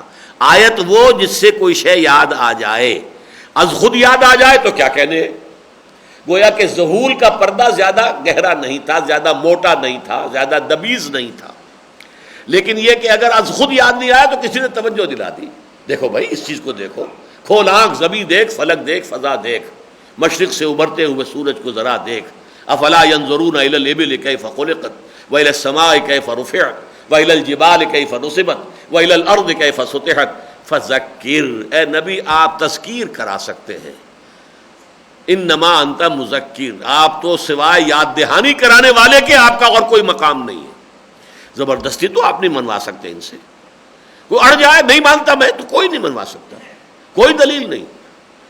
آج کل آپ کا عام نوجوان کہتا ہے سائنسی کوئی دلیل دیجئے، ثبوت دیجئے اللہ کے وجود کا، بھائی کوئی سائنٹیفک دلیل نہیں ہے، تسلیم کر دیجئے، نہیں، کوئی منطقی دلیل نہیں۔ کہنے کے ایک اچھا انداز یہ ہے کہ دلیل کی وہاں ضرورت ہوتی ہے جہاں دعویٰ جو ہے وہ کوئی پوشیدہ چھپی ہوئی شے ہو تو اس کو دلیل کے ذریعے سے واضح کیا جاتا ہے، جہاں دعویٰ از خود روشن ہو وہاں دلیل کیا لائی جائے گی۔ آفتاب آمد، دلیل آفتاب، سورج طلوع ہو جائے تو اب اس کے لیے کسی دلیل کی ضرورت نہیں ہے کہ سورج ہے، سورج ہے، نظر آ رہا ہے، سب کو نظر آ رہا ہے۔ اگر کوئی جو ہے اڑ جائے، ڈھیٹ بن کر کھڑا ہو جائے، میں نہیں مانتا کہ سورج ہے، اب کیسے منوا لیں گے آپ؟ کیا دلیل ہے آپ کے پاس؟ سورج سے بڑی کوئی دلیل ہوگی جو منوا لے اس سے؟ بھائی سورج خود موجود ہے، جو مبرہن ہے، جو نگاہوں کے سامنے موجود ہے، بدیہی طور پر موجود ہے، اگر کوئی اڑ گیا تو اڑ گیا، ٹھیک ہے، اب آپ اس سے زبردستی منوا نہیں سکتے۔ تو اس فینومینن کا نام ہے تذکیر۔ فذکر بالقرآن من یخاف وعید، فذکر انما انت مذکر، کلا انہا تذکرہ، ذکرہ یاد دہانی ہے۔ یہ قرآن آیات آفاقی، آیات انفسی اور آیات قرآنیہ، یہ تینوں مل کر انسان کو اللہ تعالی کی ہستی کی طرف متوجہ کر دیتی ہیں، بس باقی ایمان باللہ اس کے اپنے قلب کی گہرائیوں سے ابھرے گا تو ابھرے گا۔ زبردستی آپ نہ ابو جہل سے بنوا سکتے ہیں نہ ابو لہب سے بنوا سکتے ہیں۔ اس سے بڑی بات کیا ہوگی، جن کے روح انور کو دیکھ کر اللہ یاد آتا تھا، محمد الرسول اللہ صلی اللہ علیہ وسلم، لیکن یہ کہ ابو لہب اسے نظر نہیں آیا، اللہ یاد نہیں آیا تو محمد الرسول اللہ یاد نہیں کرا سکے اسے، ابو جہل کو یاد نہیں کرا سکے۔ وہ تو یہ کہ اندر سے ابھرے گا۔ ایمان باللہ کے لیے کوئی دلیل منطقی نہیں ہے، وہ تو فطرت کے اندر سے خود ابھرے گا، اگر تو ابھرے گا تو ابھرے گا، نہیں تو ظاہر بات ہے کسی منطقی دلیل سے منوایا نہیں جا سکتا۔ اب نوٹ کیجئے اگلا قدم جو ہے، لیکن یہاں سورہ بقرہ کی آیات میں نوٹ کر لیجئے کہ اس طویل آیت کے بعد جسے میں نے نام دیا ہے آیت الآیات، اتنی جو ہے آیات ایک کسی آیت میں پورے قرآن میں جمع نہیں ہے۔ ان فی خلق السماء والارض واختلاف اللیل والنہار والفلک التی تجری فی البحر بما ينفع الناس وما انزل اللہ من السماء من ماء فاحیا به الارض بعد موتها وبث فیہا من کل دابۃ وتصریف الریاح والسحاب المسخر بین السماء والارض لآیات لقوم یعقلون۔ 10 آیات، 10 نشانیاں اللہ کی ایک آیت میں جمع کی گئی، اسی لیے میں نے اس کا نام رکھا ہے آیت الآیات۔ اس آیت الآیات کے بعد جو آیت آ رہی ہے اس میں نقشہ کھینچ دیا گیا، وہ جو ہوش مند لوگ ہیں، عقل مند لوگ ہیں، اولو الالباب ہیں، عقل جن کی عقل حیوانی بھی ہے اور عقل انسانی بھی ہے، دونوں عقلیں موجود ہیں، چاق و چوبند ہیں، انہیں ان نشانیوں سے اللہ یاد آ جاتا۔ لیکن جب انہیں اللہ یاد آ جاتا ہے تو اب اصل شے کیا ہے، اب ان کا محبوب حقیقی اللہ بن جاتا ہے۔ اب اس کائنات کی محبت دل سے نکل جاتی ہے، کائنات اور اس کے تمام لوازم، یہ محبت تابع ہو جاتی ہے اللہ کی محبت کے۔ چنانچہ اگلی آیت کیا ہے؟ وَمِنَ النَّاسِ مَن يَتَّخِذُ مِن دُونِ اللَّهِ أَندَادًا يُحِبُّونَهُم كَحُبِّ اللَّهِ وَالَّذِينَ آمَنُوا أَشَدُّ حُبًّا لِلَّهِ۔ اللہ پر ایمان، اللہ کی معرفت حاصل ہونے کا جو نتیجہ نکلتا ہے وہ یہ ہے انتہائی شدید محبت اللہ کے ساتھ۔ باقی ہر شے کی محبت اس کے تابع ہو جائے، نیچے رہے، اولاد کی محبت بھی ہو، والدین کی ہو، وطن کی ہو، گھر کی ہو، جو بھی ہو، اور بھی کسی چیز کی محبت ہو، سب ہو، بیوی کی ہو، بیوی کے لیے شوہر کی ہو، ساری محبتیں اپنی جگہ صحیح ہے، کوئی غلط نہیں ہے، لیکن اللہ کی محبت بالا تر، جس کو کہ پھر یوں سمجھیے کہ قرآن مجید کی آخری صورتوں میں جو سورہ توبہ ہے اس میں پھر کھول دیا گیا، قُلْ إِنْ كَانَ آبَاؤُكُمْ وَأَبْنَاؤُكُمْ وَإِخْوَانُكُمْ وَأَزْوَاجُكُمْ وَعَشِيرَتُكُمْ وَأَمْوَالٌ اقْتَرَفْتُمُوهَا وَتِجَارَةٌ تَخْشَوْنَ كَسَادَهَا وَمَسَاكِنُ تَرْضَوْنَهَا أَحَبَّ إِلَيْكُم مِّنَ اللَّهِ وَرَسُولِهِ وَجِهَادٍ فِي سَبِيلِهِ فَتَرَبَّصُوا حَتَّىٰ يَأْتِيَ اللَّهُ بِأَمْرِهِ وَاللَّهُ لَا يَهْدِي الْقَوْمَ الْفَاسِقِينَ۔ اے نبی ان سے کہہ دیجئے اگر تمہیں اپنے باپ، اپنے بیٹے، اپنے بھائی، اپنی بیویاں یا بیویوں کے لیے ان کے شوہر اور اپنے رشتہ دار اور اپنے وہ مال اسباب جو بڑی محنت سے کما کر جمع کیے ہیں، اور اپنا وہ کاروبار یا اپنے پروفیشن جن کو اسٹیبلش کیا ہے بڑی محنت کے ساتھ اور جن کے کساد کا اندیشہ رہتا ہے، اور اپنے وہ محل، وہ حویلیاں جو تعمیر کی ہیں بڑی محبوب ہیں، اچھی لگتی ہیں، اگر یہ چیزیں محبوب تر ہیں اللہ سے اور اللہ کے رسول سے اور اللہ کی راہ میں جہاد کرنے سے، تو جاؤ ادھر بیٹھو، دفع ہو جاؤ، انتظار کرو اللہ فیصلہ سنا دے، یہاں تک کہ اللہ اپنے فیصلہ سنا دے، اور اللہ ایسے فاسقوں کو ہدایت نہیں دیتا۔ جہاں اللہ کی محبت ان میں سے کسی محبت کے تابع ہوئی اور آپ کے اوپر قرآن کا فتویٰ لگا آپ فاسق ہیں، نافرمان ہیں، آپ اللہ کے باغی ہیں، اگر اللہ کی محبت ان تمام محبتوں کے اوپر غالب نہیں ہے، اور اسی محبت کا تقاضا جو ہے یہ کہ اللہ کی راہ میں جہاد، اللہ سے محبت ہے لیکن اللہ کے دین سے محبت نہیں، اللہ سے محبت ہے اس کے دین کو پامال دیکھ کر تمہاری غیرت جو ہے اس کے اندر جوش نہیں آتا۔ تمہیں ماں کی گالی کوئی دے جائے، اگر تمہارے جسم میں جان ہے تو جانے دیں گے اسے، اگر جان نہیں ہے تب بھی کم سے کم یہ ہے کہ آپ جو ہے آپ کا ایک سارے جسم کا خون چہرے میں آ جائے گا، آپ کھڑے کھڑے شاید لرزیں گے، یہ تو ہوگا کم سے کم، اس لیے کہ جان نہیں ہے، آپ میں طاقت نہیں ہے، آپ اس کو کچھ نہیں بگاڑ سکتے۔ لیکن یہ کہ اللہ کے دین کے ساتھ جو ہو رہا ہو اس کو آپ دیکھیں اور آرام سے سوئیں پاؤں پھیلا کر، کوئی فکر ہی نہیں، کوئی افسوس ہی نہیں، کوئی رنج ہی نہیں، کوئی صدمہ ہی نہیں، تو معلوم ہوا کہ ایمان نام کی کوئی شے نہیں ہے، اللہ کی غیرت اور حمیت آپ کے اندر ہے ہی نہیں، کہ غیرت نام تھا جس کا گئی تیمور کے گھر سے ختم ہوئے۔ تو یہ ہے اصل میں اللہ کی معرفت اگر حاصل ہو جائے، اولو الالباب لوگ، ہوش مند لوگ، وہ لوگ کہ الذین یعقلون، جو واقعتاً عقل سے کام لیتے ہیں، جن کی عقل حیوانی بھی تازہ ہے، چاق و چوبند ہے، اور جن کی عقل روحانی بھی برقرار ہے، ان لوگوں کا حال یہ ہے کہ پھر ان کا مقصود و مطلوب لا مقصود الا اللہ، لا مطلوب الا اللہ، لا محبوب الا اللہ، پھر یہ ہے ایمان کی حقیقت۔ اب آ جائیے پھر سورہ آل عمران کی اب نیکسٹ آیت۔ پہلی بات ہم نے یہ سمجھ لی کہ جو اصل ایمان ہے، جڑ کا ایمان ہے، بنیادی ایمان ہے، ایمان باللہ، وہ کسی دلیل سے نہیں ہے، کوئی منطقی دلیل اس کے لیے نہیں ہے، کوئی سائنٹیفک آرگومنٹ اس کے لیے نہیں ہے، اس کے لیے تو فطرت، اندر آپ کے قلب کی گہرائی، آپ کی روح کی گہرائی میں وہ جو معرفت ودیت کی گئی ہے اور وہ جو محبت الہی رکھی گئی ہے، اگر اوپر کے پردے جو ہیں اس پر سے ہٹیں گے اندر ہی سے برآمد ہوگا۔ اس کو برآمد کرنے کی کوشش ان آیات کے ذریعے سے ہے، آیات آفاقیہ، آیات انفسیہ، وفی انفسکم افلا تبصرون، اور نمبر 3 آیات قرآنیہ۔ قرآن کے جملوں کو اس لیے آیات کہا گیا، نشانیاں ہیں اللہ کی، اللہ کے علم کی اور حکمت کی، اللہ کی ہستی کی، اللہ کے کمال علم کی، کمال حکمت کی، کمال قدرت کی نشانیاں۔ لیکن اب جن لوگوں کا معاملہ یہ ہے کہ انہیں معرفت خداوندی حاصل ہو گئی، اور اس کے ساتھ جوڑ لیجئے، اور اب ان کے نزدیک مطلوب حقیقی، محبوب حقیقی، مقصود حقیقی اللہ کی ذات ہے۔ اب اگلا قدم کیا ہے؟ الذین یذکرون اللہ قیاما وقعودا وعلی جنوبہم، یہ تھی وہ کیفیت جو اس روایت میں آئی، حضور کی کیفیت، کھڑے ہوئے روتے رہے، رکوع میں گئے روتے رہے، سجدے میں گئے روتے رہے، پھر اگر بیٹھے ہیں تو رو رہے ہیں۔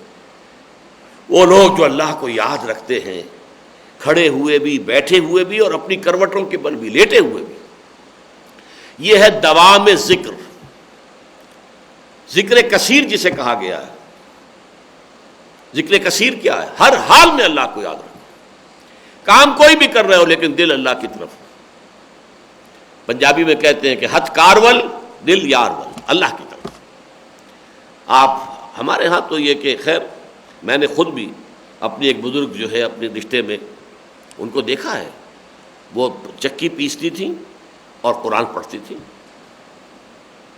بالکل یہ واقعہ ہے جو حضرت فاطمہ کے بارے میں کہا گیا ہے کہ چکی پیس رہی ہے آسیہ گرداں لب قرآن سرا۔ حضرت فاطمہ رضی اللہ تعالی عنہ، علامہ اقبال کہہ رہے ہیں آسیہ گرداں، چکی جو ہے وہ اس کو حرکت میں رکھتی تھی، چکی پیس رہی ہے اور قرآن لب قرآن سارا، ساتھ ہی قرآن پڑھ، اور اسی حالت میں ہو سکتا ہے حسن یا حسین گود میں ہو اور دودھ پی رہے ہو سکتا ہے، ہوتا ہے، اپنی آنکھوں سے دیکھا ہے، ہوتا ہے یہ سارے کام۔ تو الذین یذکرون اللہ قیاما وقعودا وعلی جنوبہم وَيَتَفَكَّرُونَ فِي خَلْقِ السَّمَاوَاتِ وَالْأَرْضِ، یقیناً وہ لوگ جو اللہ کو یاد رکھتے ہیں کھڑے ہوئے، بیٹھے ہوئے، لیٹے ہوئے، اور مزید غور و فکر کرتے ہیں آسمان اور زمین کی تخلیق میں۔ اب یہ اگلا قدم ہے، فرسٹ سٹیپ تھا ایمان باللہ تک آپ کی رسائی ہو جائے۔ ایمان باللہ تک رسائی کسی منطقی دلیل سے نہیں ہوگی بلکہ آیات الہیہ کے ذریعے سے، آپ کے اپنے اندر سے وہ ڈورمنٹ آپ کے جو ہے کانشسنس وہ اگر ابھر کر آئے گی تو ایمان باللہ نصیب ہوگا۔ لیکن اس سے اگلے قدم کے اوپر جو ہے اب ایمان بالآخرت رسائی کیسے ہوگی؟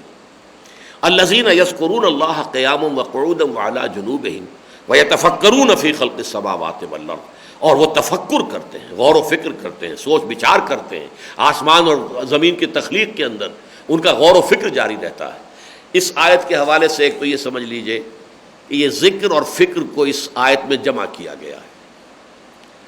یہ چیزیں جو ہیں اس قدر ایک دوسرے کے ساتھ جڑی ہوئی ہیں جو کہ بدقسمتی سے امت کے دور زوال میں یہ علیحدہ ہو گئی ہیں۔ یہ گاڑی کے دو پہیے تھے، اسلام کی گاڑی ان دو پہیوں ہی پر چلتی تھی، ذکر بھی فکر بھی ساتھ ساتھ۔ لیکن ہوا کیا، آج اصحاب ذکر جو ہے وہ فکر سے خالی ہیں، سوچ بچار نہیں، وہ ذکر ہی ہے بس، وہ ذکر جو ہے اس کے اندر تو لگے ہوئے، لیکن یہ کہ فکر نہیں، یہ کائنات کیا ہے، اس کی کیا حقیقت ہے، اس سے بالکل فارغ۔ اور جو فکر والے ہیں وہ ذکر سے محروم، لہذا وہ ذکر جو ہے وہ بھی ان پروڈکٹیو، اور جو فکر ہے وہ بھی ان پروڈکٹیو، نہ اس کا کوئی خیر برآمد ہوتا ہے نہ اس کا کوئی خیر برآمد ہوتا ہے۔ مولانا روم نے بڑے پیارے انداز میں کہا ہے، این قدر گفتیم باقی فکر کن۔ دیکھو اس قدر تو ہم نے تمہیں بتا دیا، سمجھا دیا، اب آگے خود غور کرو، غور و فکر کرو۔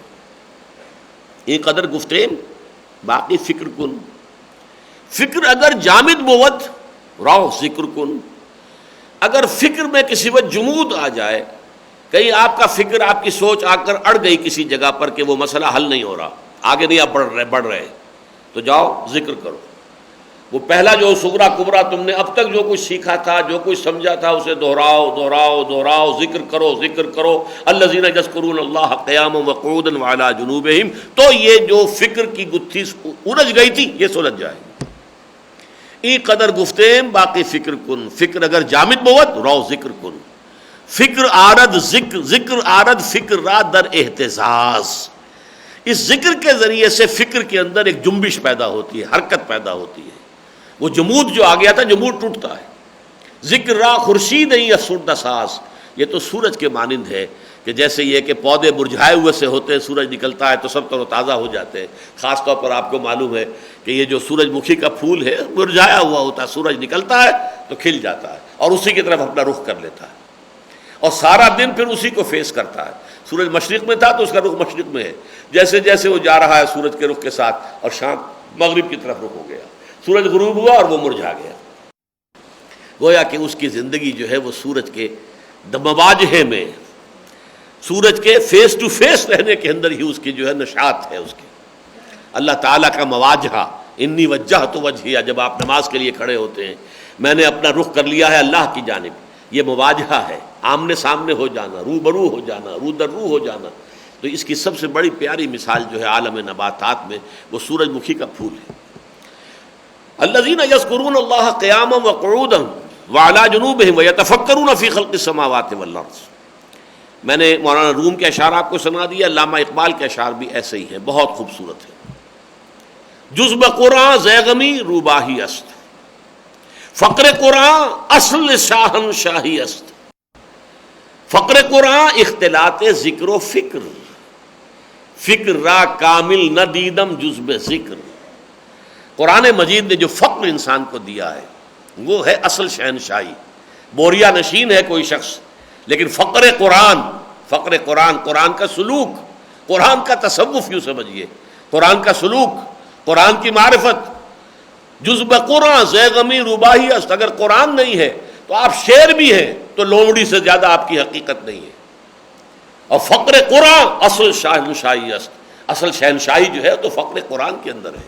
اور فقر قرآن کیا ہے؟ فقر قرآن اختلاط ذکر و فکر، ذکر اور فکر کو جوڑ دیا جائے، ان کو ملا دیا جائے، ذکر بھی ہو فکر بھی ہو. اور فکر را کامل نہ دیدم جزب ذکر، یہ فکر کامل ہو ہی نہیں سکتا جب تک کہ ذکر ساتھ نہ ہو. یہ آیت اس اعتبار سے مولانا روم کے یہ دو اشعار، علامہ اقبال کے یہ دو اشعار، لیکن جس شان کے ساتھ اس قرآن میں یہ الفاظ آئے ہیں یہ گویا کہ حرف آخر ہے. الذین یذکرون اللہ قیاما وقعودا وعلی جنوبہم ویتفکرون فی خلق السماوات والارض ربنا ما خلقت ھذا باطلا. وہ یہ کہہ اٹھتے ہیں، پکار اٹھتے ہیں، چیخ اٹھتے ہیں، اے رب ہمارے تو نے یہ سب کچھ بیکار پیدا نہیں کیا تھا. یہ بہت اہم حصہ ہے. یہاں کائنات کی تخلیق کے نتیجے میں اس پر غور و فکر میں ایک بڑی حقیقت جو منکشف ہوتی ہے. اب یہ ہے انسان کی عقل حیوانی سے جو بات اس کو معلوم ہوگی، وہ عقل روحانی سے ایمان باللہ آیا ہے. عقل روحانی اور عقل انسانی دونوں ملیں گے تو ایمان بالآخرت آئے گا. یہ اس کی تفصیل ہے در حقیقت. ایک نتیجے تک یہ عقل حیوانی پہنچا دیتی ہے کہ یہاں کوئی چیز بے مقصد نہیں ہے. گھاس کا ایک تنکا بھی بے مقصد نہیں ہے. یہ حشرات الارض ان میں سے کوئی بے مقصد نہیں ہے.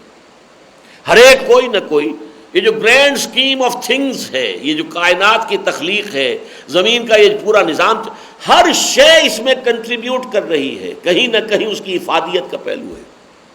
کوئی ایک تنکا بھی بغیر کسی حکمت اور بغیر کسی غرض و غایت کے نہیں. ربنا ما خلقت ھذا باطلا، اے رب ہمارے تو نے یہ سب کچھ بیکار، بے مقصد، باطل پیدا نہیں کیا. دیکھیے باطل حق کے مقابلے میں آتا ہے لفظ. حق کے کئی معنی ہیں عربی زبان میں اور قرآن مجید کی اصطلاح میں. حق اسے بھی کہتے ہیں کہ جو شے فی الواقع موجود ہو، اور اس کے مقابلے میں باطل وہ ہے جو نظر تو آ رہا ہے حقیقت میں ہے نہیں، سراب ہے، پانی نہیں ہے لیکن نظر آ رہا ہے، وہ باطل ہے. حق وہ ہے کہ جو فی الواقع ہے. حق وہ ہے کہ جو اخلاقی طور پر ثابت ہے آپ پر، اور حق اور باطل وہ ہے جو اخلاقی طور پر ثابت نہیں ہے. حق ہر وہ شے ہے جو با معنی ہے، با مقصد ہے، جس میں کوئی غرض و غایت ہے. اور باطل ہر وہ شے ہے جو بے مقصد ہے.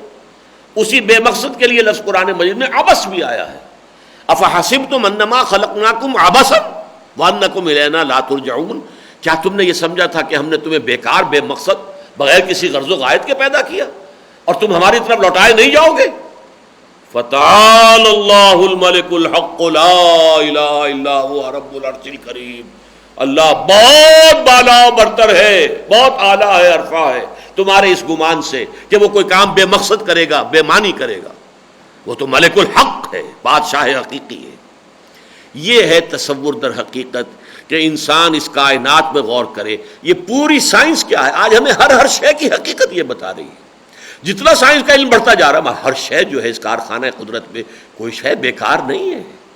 ہر شے کا کوئی رول ہے، ہر شے کوئی نہ کوئی مقصد جو ہے وہ پورا کر رہی ہے.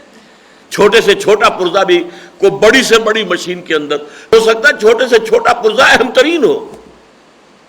آپ کا F-16 جہاز جو ہے ہو سکتا ہے کوئی چھوٹا سا پرزہ جو ہے اس کا وہ اگر نہیں ہے، یہ خراب ہو گیا ہے اور وہ آپ نہیں بدل سکتے اور اسپیئر نہیں ہے، تو وہ پورا پہاڑ جو کھڑا ہے F-16 وہ کیا ہے؟ جنگ ہے.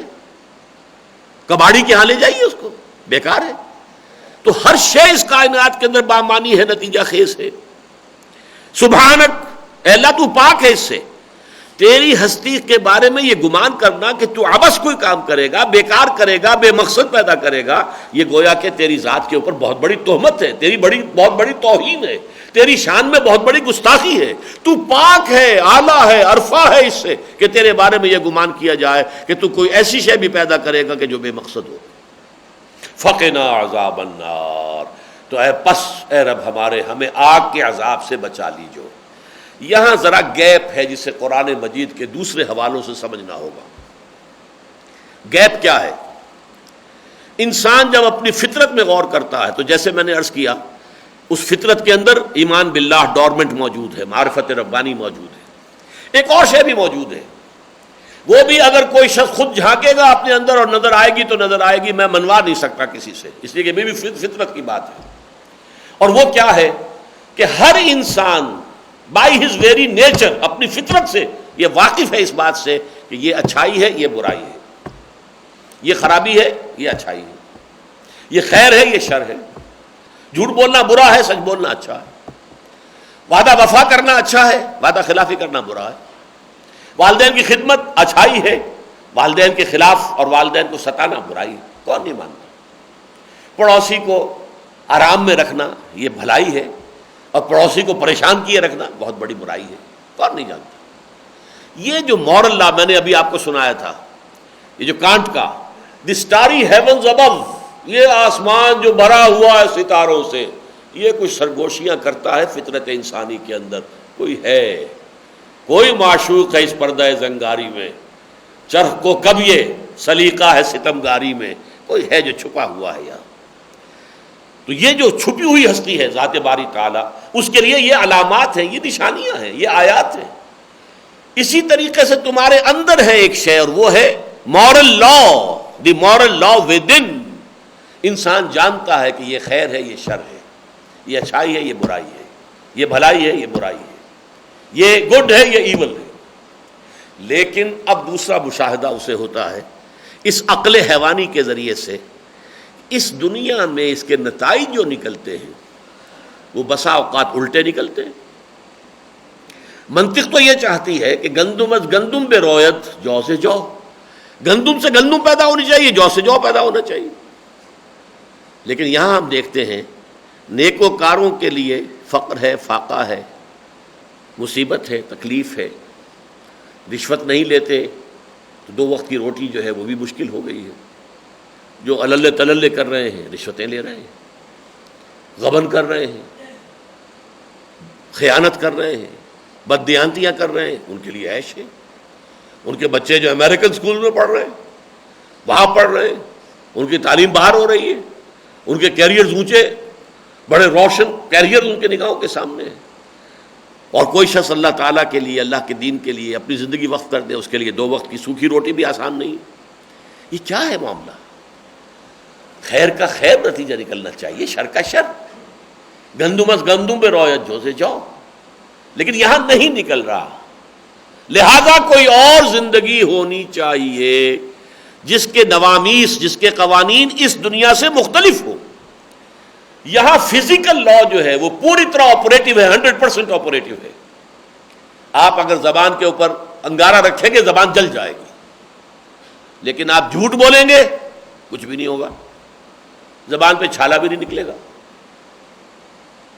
زہر کھائیں گے مر جائیں گے، یتیم کا مال ہڑپ کریں گے، بہن کا حصہ جو ہے وراثت میں وہ ہڑپ کر جائیں گے، کچھ نہیں ہوگا، آپ کو پیٹ میں درد بھی نہیں ہوگا۔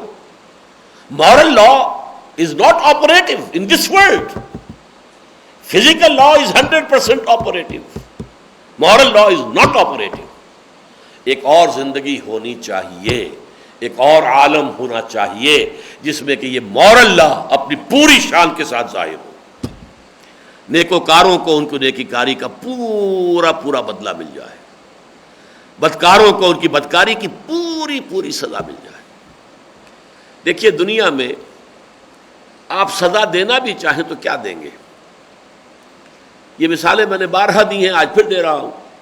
ایک بوڑھا شخص کھا کما چکا، زندگی گزار چکا، بچوں کو بھی پال پوس چکا، ویسے بھی اس کی قبر میں ٹانگیں لٹکی ہوئی ہیں، اس نے شوٹ کر دیا ہے کسی نوجوان کو۔ نوجوان کی بیوی بیوہ ہوئی جوان، چھوٹے چھوٹے کو بچے دو چار ہیں معصوم، ان کے سر سے سایہ اٹھ گیا۔ اس بوڑھے کو اول تو یہ کہ اس پر یہ جرم ثابت ہو، وکیلوں کی جرح سے بھی وہ کہیں بچ کر نہ نکلے، پھر بھی سزا دیں گے، کیا کریں گے؟ جان لے لیں گے اس کی۔ کیا یہ سزا اس کے اس جرم کے برابر ہے جو ایک نوجوان کی جان لی ہے اس نے، جس کی جوان بیوہ جو ہے وہ بیوہ ہوئی ہے، جس کے چھوٹے چھوٹے بچے جو ہیں بے آسرا ہوئے ہیں، اور پھر یہ کہ یہ بچے ہو سکتا ہے کہ باپ کی شفقت اور نگرانی سے محروم ہو کر کوئی منفی کردار لے کر اٹھے اس معاشرے کے اندر، وہ مجرم بن جائے، اور وہ معاشرے میں کیا کیا شر کہاں تک اس کا شر پہنچ رہا ہے۔ اس بڈھے نے جو قتل کیا تھا ایک نوجوان کو، اس کا شر کہاں تک جائے گا ہم تو سمجھ نہیں سکتے، لیکن سزا آپ دے دیں گے، کیا اس کی جان لے لیں گے؟ کیا ہو گیا اس کو؟ کچھ بھی نہیں۔ اس کا تو اگر آپ جسم کا ایک ایک ریشہ بھی، اب جس طرح ہٹلر کی بات ہے، کروڑوں انسان مر گئے، ہٹلر اول تو زندہ ملا ہی نہیں، زندہ مل گیا ہوتا تو آپ اس کا ایک ایک ریشہ بھی جو ہے فورسپ سے علیحدہ کرتے تو کیا اس کے جرائم کی سزا ہو جاتی؟ محمد رسول اللہ نے اپنی پوری زندگی جس طرح تجدید ہے اللہ کے دین کے لیے اور لوگوں کے لیے، ہمیں یہ ایمان کی کوئی رمق ملی ہے تو کس کے طفیل؟ یہ جو درود کے الفاظ آتے ہیں، اللہم صلی علی محمد بعدد من صلی وصام وبارک وسلم علیہ بعدد من قعد وقام، جتنے بھی لوگ ہیں جو نمازیں پڑھتے ہیں، روزے رکھتے ہیں، یہ کس کے صلے اور کس کے صدقے میں ہے؟ یہ محمد الرسول اللہ نے جو محنتیں کی ہیں، جو مشقتیں کی ہیں، دین کو جیسے پھیلایا ہے، قائم کیا ہے، ایک جماعت کی تربیت دی ہے جس سے کہ پھر یہ معاشرہ دنیا کے اندر پھیلا ہے، اور آج ہم تک بھی اس کا حصہ ہے رستی، جو بھی جتنا خوش قسمت ہے اتنا اس کو مل گیا ہے۔ یہ سب کا سب جو ہے، حضور کو اگر کوئی اجر آپ دینا چاہتے دنیا میں تو کیا دے دیتے؟ کوئی محل بنا دیتے ان کے لیے؟ کیا کرتے؟ یہ دنیا ناقص ہے، یہ حیات انسانی، حیات دنیاوی ناقص ہے، یہ عقل حیوانی کا فیصلہ ہے۔ عقل روحانی صرف یہ کہتی ہے خیر خیر ہے، شر شر ہے۔ وَنَفْسٍ وَمَا سَوَّاهَا فَأَلْهَمَهَا فُجُورَهَا وَتَقْوَاهَا، قسم ہے اس نفس انسانی کی اور جو اسے بنایا سنوارا، اس کی نوک پلک درست کی اور اس میں نیکی اور بدی کا علم الہامی طور پر ودیت کر دیا اللہ نے۔ ہر انسان کو معلوم ہے خیر خیر ہے، شر شر ہے، لیکن اس دنیا میں خیر کا نتیجہ اچھا کچھ نکلتا بھی ہے تو کتنا مل جائے گا؟ اول تو نکلتا ہی نہیں، الٹا نکلتا ہے۔ اہل خیر کے لیے مشکلات ہیں۔ دنیا سجن المومن، حضور نے فرمایا یہ دنیا صاحب ایمان کے لیے تو جیل خانہ ہے، قید خانہ ہے۔ وجنت الکافر، کافر کے لیے عیش ہے یہاں پر، ان کے لیے جو بھی ہوگا ان کے ساتھ جو بیتے گی وہ آخرت میں آئے گی، جو عذاب الہی ہے آئے گا، جس میں کہ پھر ثم لا یموت فیہا ولا یحیا، لیکن یہاں تو ان کے لیے عیش ہے۔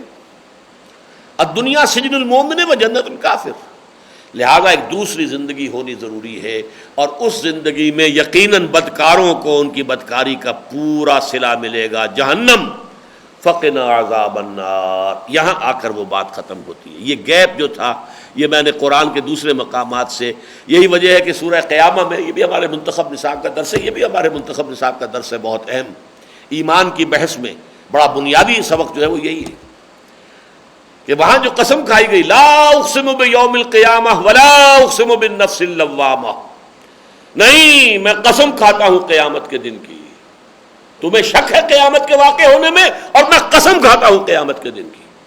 وہ اتنی یقینی، وہ اتنا یقینی ہے، اتنا شدنی ہے، اتنا اٹل ہے، اتنا حتمی ہے کہ میں قسم کھا رہا ہوں اس کی۔ ولا اقسم بالنفس اللوامہ، اور میں قسم کھاتا ہوں نفس لوامہ، یہ تمہارے اندر جسے آپ ضمیر کہتے ہیں، کانشنس ہے، آپ نے کوئی بری حرکت کی، اندر سے کوئی شے ملامت کر رہی ہے، ابھی کسی اور کو تو پتہ ہی نہیں چلا ہے، لیکن آپ کا دل اندر سے آپ سے کہہ رہا ہے تم غلط کام کر رہے ہو، غلط کام کیا تم نے، یہ ضمیر ہے، نفس لوامہ ہے۔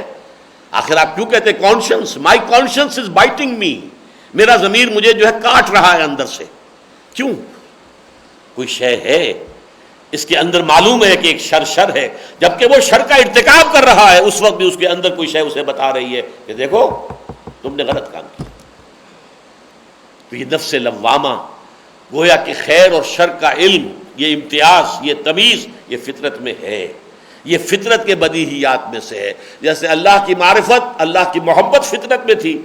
آیات آفاقیہ، آیات انفسیہ، آیات قرآنیہ، انہوں نے آ کر اس کو اجاگر کر دیا. یہ کیٹلیٹک ایجنٹس ہیں کہ جو آپ کے اس کیمیکل پروسیس کو جو ہے وہ تیز کر رہے ہیں. اسی طریقے سے فطرت کے اندر بات کیا تھی؟ نیکی نیکی ہے، بدی بدی ہے.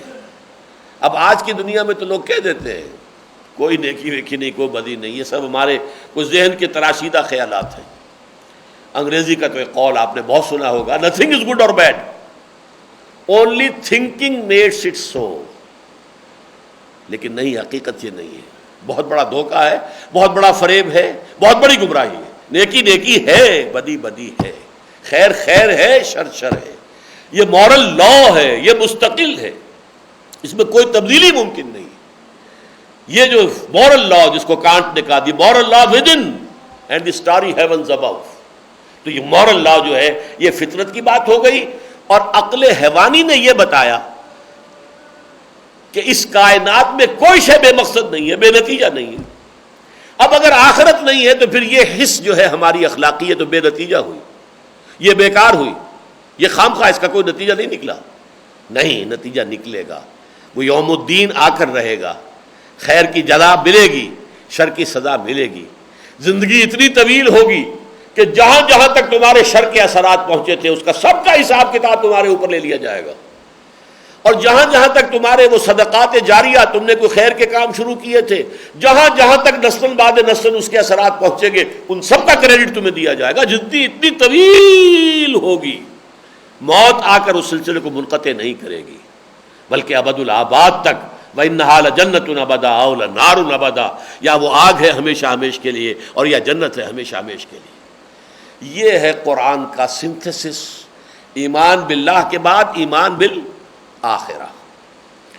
ربنا انک من تدخل النار فقد اخزیتہ، اے رب ہمارے، تو نے جس کو آگ میں داخل کر دیا اسے تو ذلیل اور رسوا کر دیا. وما للظالمین من انصار، اور یقیناً ایسے ظالموں کے لیے کوئی مددگار نہیں ہوں گے، کوئی بچانے والا نہیں ہو. یہ توحید ہے، کوئی چھڑانے والا، کوئی بچانے والا نہیں. اللہ تعالیٰ کے فیصلے کے آگے کوئی روک اور کوئی آڑ بننے والا نہیں. لمن الملک اليوم للہ الواحد القہار. آج بادشاہی کس کے اختیار میں ہے؟ اختیار کس کے ہاتھ میں ہے؟ صرف ایک ہستی، اللہ الواحد القہار، جو اکیلا ہے، تنہا ہے اور پوری طرح چھایا ہوا. اس کی قدرت کے آگے، اس کے اختیار کے آگے کوئی روک ٹوک نہیں ہے، کوئی آڑے آنے والا نہیں. ربنا، اب آیا تیسرا ایمان. یہ شیخ الہند رحمۃ اللہ علیہ کے جو حواشی ہیں میرے پاس جو ہے قرآن مجید، اس میں انہوں نے خوبصورت اصطلاح استعمال کی ہے، ایمان عقلی اور پھر ایمان سمعی. اب تک جو ہم نے بحث پڑھی ہے یہ ایمان عقلی ہے. عقل روحانی قلب، فطرت، عقل انسانی یا حیوانی یہ دماغ. ان دونوں کے امتزاج سے اللہ پر ایمان، آخرت پر ایمان، یہ انسان کو حاصل ہو گیا.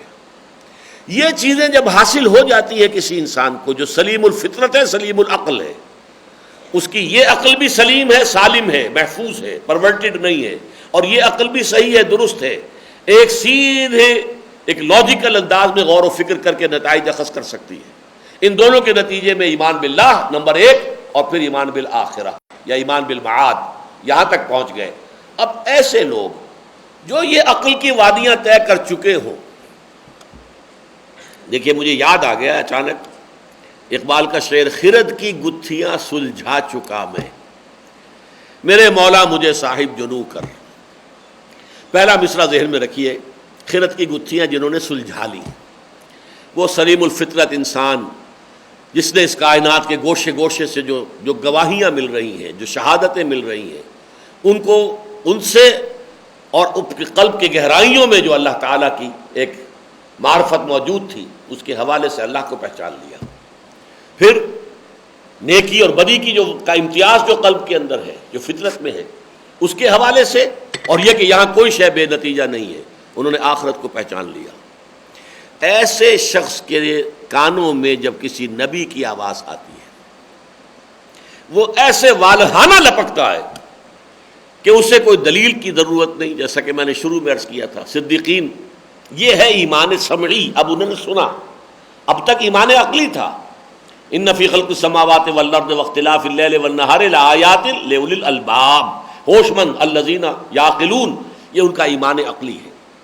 مزید غور و فکر انہوں نے کیا ہے، تفکر کیا ہے تذکر کے ساتھ۔ الذین یذکرون اللہ قیاما وقعودا وعلی جنوبہم ویتفکرون فی خلق السماوات والارض۔ اب مزید پہنچ گئے آخرت، جزا و سزا۔ اب جن لوگوں نے یہاں تک رسائی خود حاصل کر لی، جب کسی نبی کی دعوت اس کے کان میں پڑتی ہے تو ان کا رد عمل کیا ہوتا ہے؟ ربنا اننا سمعنا منادیا ینادی للایمان ان آمنوا بربکم فآمنا۔ اے رب ہمارے، اسے کہا ہے شیخ الہند نے، یہ ایمان سمعی ہے، سماعت پر اس کا دار و مدار ہے۔ نبی کی آواز جب آئے گی تو یہ سماعت کے حوالے سے آئے گی۔ ایمان باللہ، ایمان بالآخرت قلب کی گہرائیوں سے نکل آئیں گے، فطرت انسانی اور عقل انسانی کے حوالے سے۔ لیکن یہ معاملہ ہے اب سماعت کے اوپر۔ اے رب ہمارے، ہم نے سنا ایک ندا کرنے والے، منادی کرنے والے، ایک ندا پکارنے والے کی پکار کو، کہ وہ پکار رہا ہے، ندا کر رہا ہے، آواز لگا رہا ہے، دعوت دے رہا ہے، ان آمنوا بربکم، اپنے رب پر ایمان لاؤ۔ فآمنا، تو ہم ایمان لے آئے۔ یہ ہے وہ صدیقین کے ایمان کی کیفیت۔ کوئی دلیل طلب نہیں کی، کوئی معجزہ طلب نہیں کیا۔ جنہوں نے معجزے طلب کیے وہ معجزے کے بعد بھی کبھی ایمان نہیں لائے۔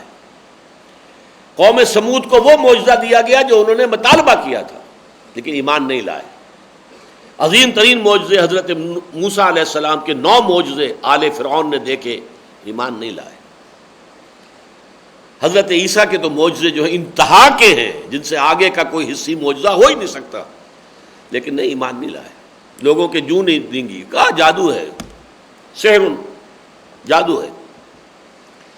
لیکن جن کے دل یہاں تک خود پہنچے ہوئے ہیں، چنانچہ اسی کی مثال قرآن حکیم میں اس کردار کی مثال ہے جو حضرت لقمان علیہ السلام، پوری سورت لکھے، سورہ لقمان آپ کو معلوم ہے 21ویں پارے میں۔ لقمان کون تھے؟ نہ نبی تھے، نہ کسی نبی کے پیروکار تھے، سلیم الفطرت سلیم العقل انسان، اپنے غور و فکر سے، اپنے سوچ سے پہنچ گئے تھے توحید تک بھی، معاد تک بھی۔ آگے کی بات، کسی نبی کی آواز ان کے کان میں آئی نہیں تو ایمان بالرسالت کا وہاں تذکرہ نہیں۔ 8 آیات پر مشتمل رکوع ہے سورہ لقمان کا دوسرا رکوع، اس میں اللہ پر ایمان کا ذکر ہے، توحید کا ذکر ہے۔ معاد کا صرف اصولی طور پر کہ اعمال انسانی جو ہے، یا بنی انہا ان تک مثقال ذرۃ، اگر کوئی دانے کے برابر بھی کوئی عمل ہے، فتکن فی صخرۃ او فی السماوات او فی الارض، تو وہ عمل جو ہے چاہے کتنا ہی چھوٹا ہو، آسمانوں میں ہو، چٹانوں میں ہو، زمین کے اندر گھس کر کیا گیا ہو، یاتے بہ اللہ، اللہ انہیں لے آئے گا، اس کا جزا یا سزا اس کی ہوگی۔ فمن یعمل مثقال ذرۃ خیرا یرہ ومن یعمل مثقال ذرۃ شرا یرہ۔ یہاں تک تو پہنچ گئے۔ باقی اس پورے رکوع کے اندر جن کی نگاہ میں ہے، کہیں نبوت کا ذکر نہیں، رسالت کا ذکر نہیں، کسی کتاب کا ذکر نہیں، کسی شریعت کا ذکر نہیں، جنت کا نام نہیں، دوزخ کا نام، اس لیے کہ یہ چیزیں جو ہے یہ صرف نبوت کے ذریعے سے معلوم ہوتی۔ اجمالاً یہ کہ بدلہ مل کر رہے گا، یہاں تک عقل پہنچا دے گی۔ وہ بدلہ کیا ہوگا، جنت میں نعمتیں کیسی ہوں گی، اور دوزخ میں عذاب جو ہے کس یہ تو ظاہر بات ہے کہ نبوت کے ذریعے سے معلوم ہوگا۔ حساب کتاب کیسے ہوگا، بعد بعد الموت کیسے ہوگا، یہ صرف نبی نے بتانا ہے۔ لیکن اصولی طور پر وہ 2 باتیں، ایمان عقلی جو ہے، ایمان باللہ، ایمان بالآخرہ۔ ایمان سمعی کیا ہے؟ اب نبی نے جب یہ کہا کہ اسی بات کی میں تم دعوت دے رہا ہوں، فوراً ایمان لائے، اور اب نبی نے جو کچھ بتایا وہ سب کو مان لیا۔ اس نے بتایا کہ تم مرنے کے بعد اٹھا دیے جاؤ گے، بعد الموت، واللہ لتموتن کما تنامون، خدا کی قسم تم سب پر موت طاری ہوگی جیسے کہ روزانہ رات کو سو جاتے ہو، پھر تمہیں زندہ کر لیا جائے گا، ثم لتبعثن کما تستيقظون، جیسے روزانہ صبح کو بیدار ہو جاتے ہو ایسے اٹھو گے قیامت کے دن، جیسے صبح بیدار ہو گئے اسی طریقے سے بیدار ہو جاؤ گے، اپنے قبروں میں سے نکل کر آؤ گے، دوڑتے ہوئے اپنے قبروں سے نکلو گے۔ ثم لتحسبن بما تعملون، پھر جو کچھ تم عمل اس وقت کر رہے ہو اس کا پورا پورا حساب تم سے لیا جائے گا۔ ثم لتجزون بالاحسان احسانا وبالسوء سوءا، پھر بدلہ مل کر رہے گا، بھلائی کا بھلا، برائی کا برا. اور وہ کیا ہے؟ وَإِنَّهَا لَجَنَّةٌ أَبَدًا أَوْ لَنَارٌ أَبَدًا، یا وہ جنت ہے ہمیشہ ہمیشہ کے لیے، یا آگ ہے ہمیشہ ہمیشہ کے لیے. یہ خبریں جو ہیں یہ رسالت کے ذریعے سے ملتی ہیں. ربنا اننا سمعنا منادیا ینادی للایمان، اے رب ہمارے، ہم نے سنا ایک پکارنے والے کی پکار کو کہ وہ پکار رہا ہے ایمان کے لیے، ایمان کی طرف ندا لگا رہا ہے، منادی کر رہا ہے ایمان کی. ان آمنوا بربکم، کہ ایمان لاؤ اپنے رب پر. فآمنا، ہم ایمان لے آئے. ربنا فاغفر لنا ذنوبنا، تو اے رب ہمارے بخش دے ہمیں ہمارے سارے گناہ. گناہ سے کوئی مبرہ نہیں ہے. اللہ معصوم بنا دیتا ہے انبیاء کو، رسول کو، لیکن یہ نہیں ہے کہ ان کے اندر سے بھی کوئی جو تقاضا ہے بشریت کا وہ سلب کر لیا جائے. نہیں، تقاضے اپنی جگہ ہوتے ہیں، لیکن اللہ انہیں حفاظت عطا فرماتا ہے، پروٹیکشن عطا فرماتا ہے. معصوم کے معنی یہ ہے پروٹیکٹڈ ہے وہ. باقی انسان بڑے سے بڑا انسان اس سے خطا ہو جائے گی. کل بنی آدم خطاؤن وخیر الخطائین التوابون، تمام بنی آدم جو ہے خطا کار ہیں، انتہائی خطا کار ہیں، خطاؤن ہیں. اور ان خطا کاروں میں بہترین لوگ وہ ہیں کہ جو توابون ہیں، توبہ کرتے ہیں، رجوع کرتے ہیں اللہ کی جناب میں، اللہ تعالی کی جناب میں پلٹتے ہیں، گر گرا کر جو ہے معافی چاہتے ہیں. یہ توابون ہیں. تو اللہ اب ہمارے گناہوں کو بخش دے.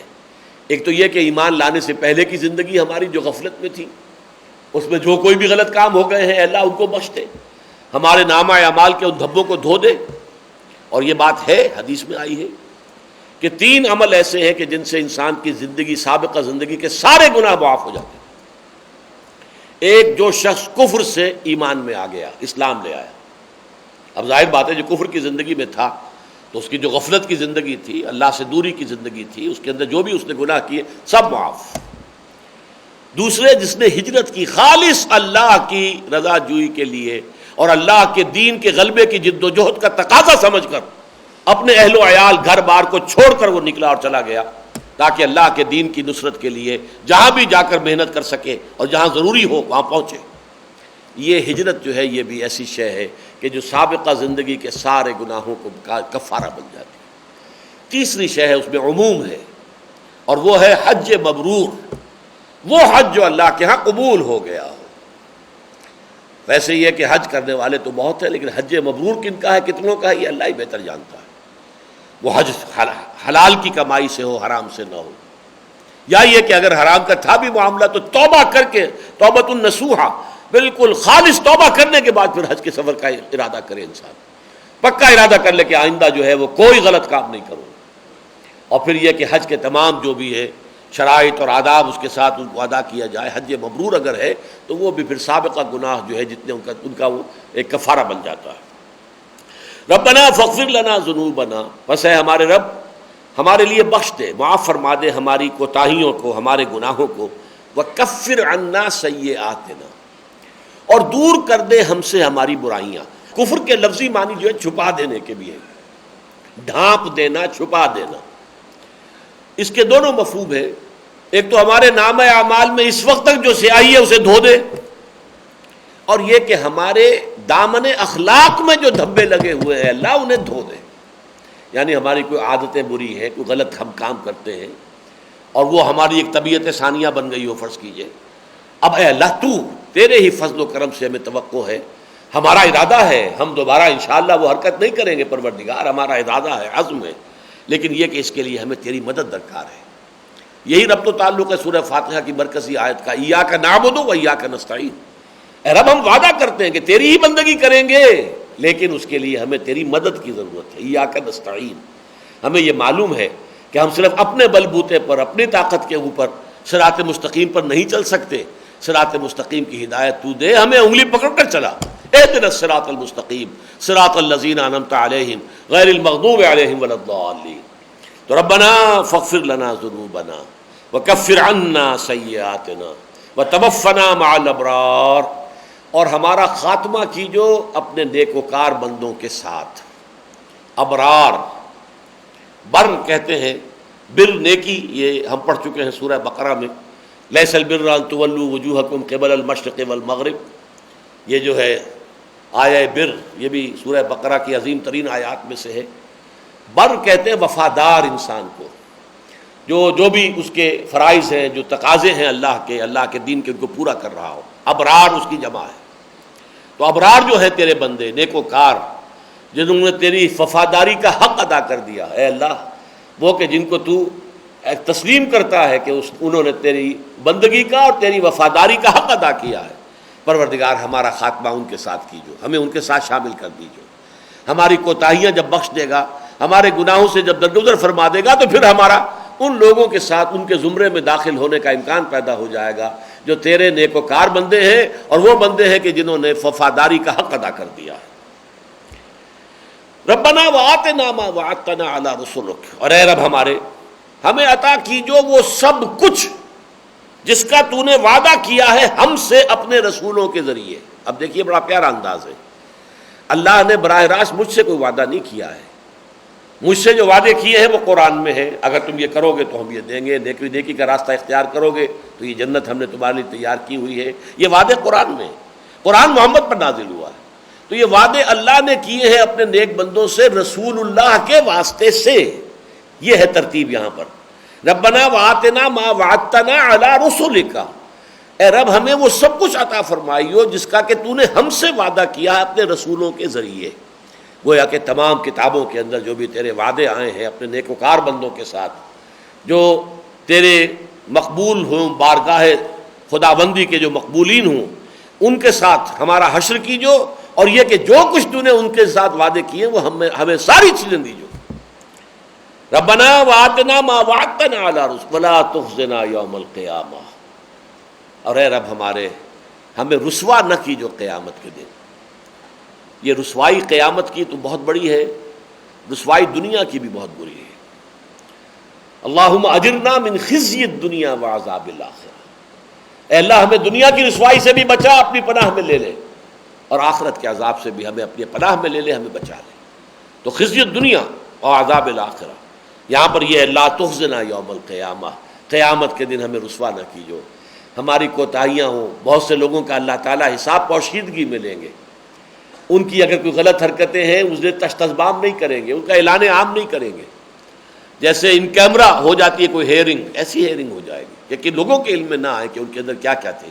فرض کیجئے کہ وہ لوگوں میں ان کا ایک اچھا وقار تھا، ان کی ایک حیثیت تھی، وہ دین کے قائدین میں سے تھے یا داعیین میں سے تھے، خادمین میں سے تھے، کوئی کوتاہی، کوئی کمزوری بشری بنیاد کے اوپر ان کے اندر تھی، تو اب اگر اس کا چرچا وہاں کر دیا جائے تو گویا کہ ان کے لیے رسوائی ہوگی۔ ولا تخزنا یوم القیامہ، اے رب ہمیں معلوم ہے ہماری کوتاہیاں ہیں، ہم پاک نہیں ہیں عیوب سے، لیکن قیامت کے دن ہمیں رسوائی سے بچائیے۔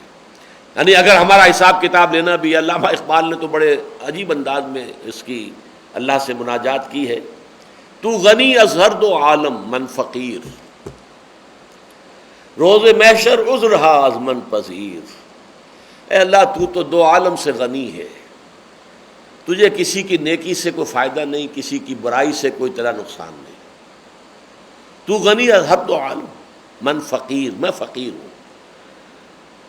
میرے فقیر کا معاملہ کیا ہے کہ عذرہا، قیامت کے دن عذرہا از من پذیر، میرے جو بھی عذرات ہوں گے میں معذرتیں کروں گا، معافیاں مانگوں گا، اے پذیرائی دیجو ان کو، میری معذرتوں کو قبول فرمائیے۔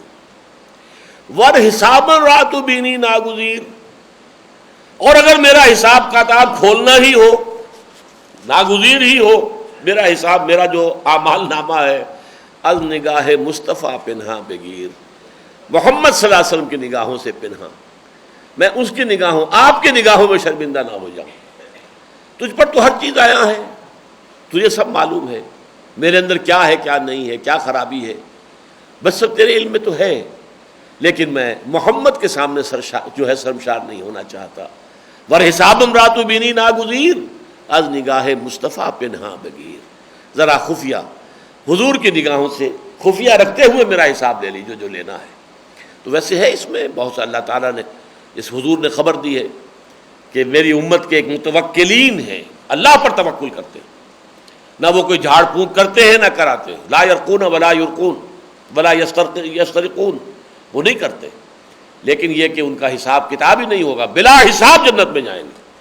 حضور نے فرمایا 70,000 میری امت کے لوگ ایسے ہوں گے جو بلا حساب جائیں گے، اور بہت سے لوگ وہ ہوں گے جن کے بارے میں قرآن میں آیا حسابا یسیرا، آسان حساب، سرسری سا جیسے ہوتا ہے معاملہ، بس پیش ہوا اور ٹھیک ہے، ایسا بھی ہوگا۔ اس کے لیے دعا ہم مانگتے ہیں اور مانگتے رہنی چاہیے، اللہم حاسبنا حسابا یسیرا، پروردگار ہم سے حساب لیجو آسان حساب۔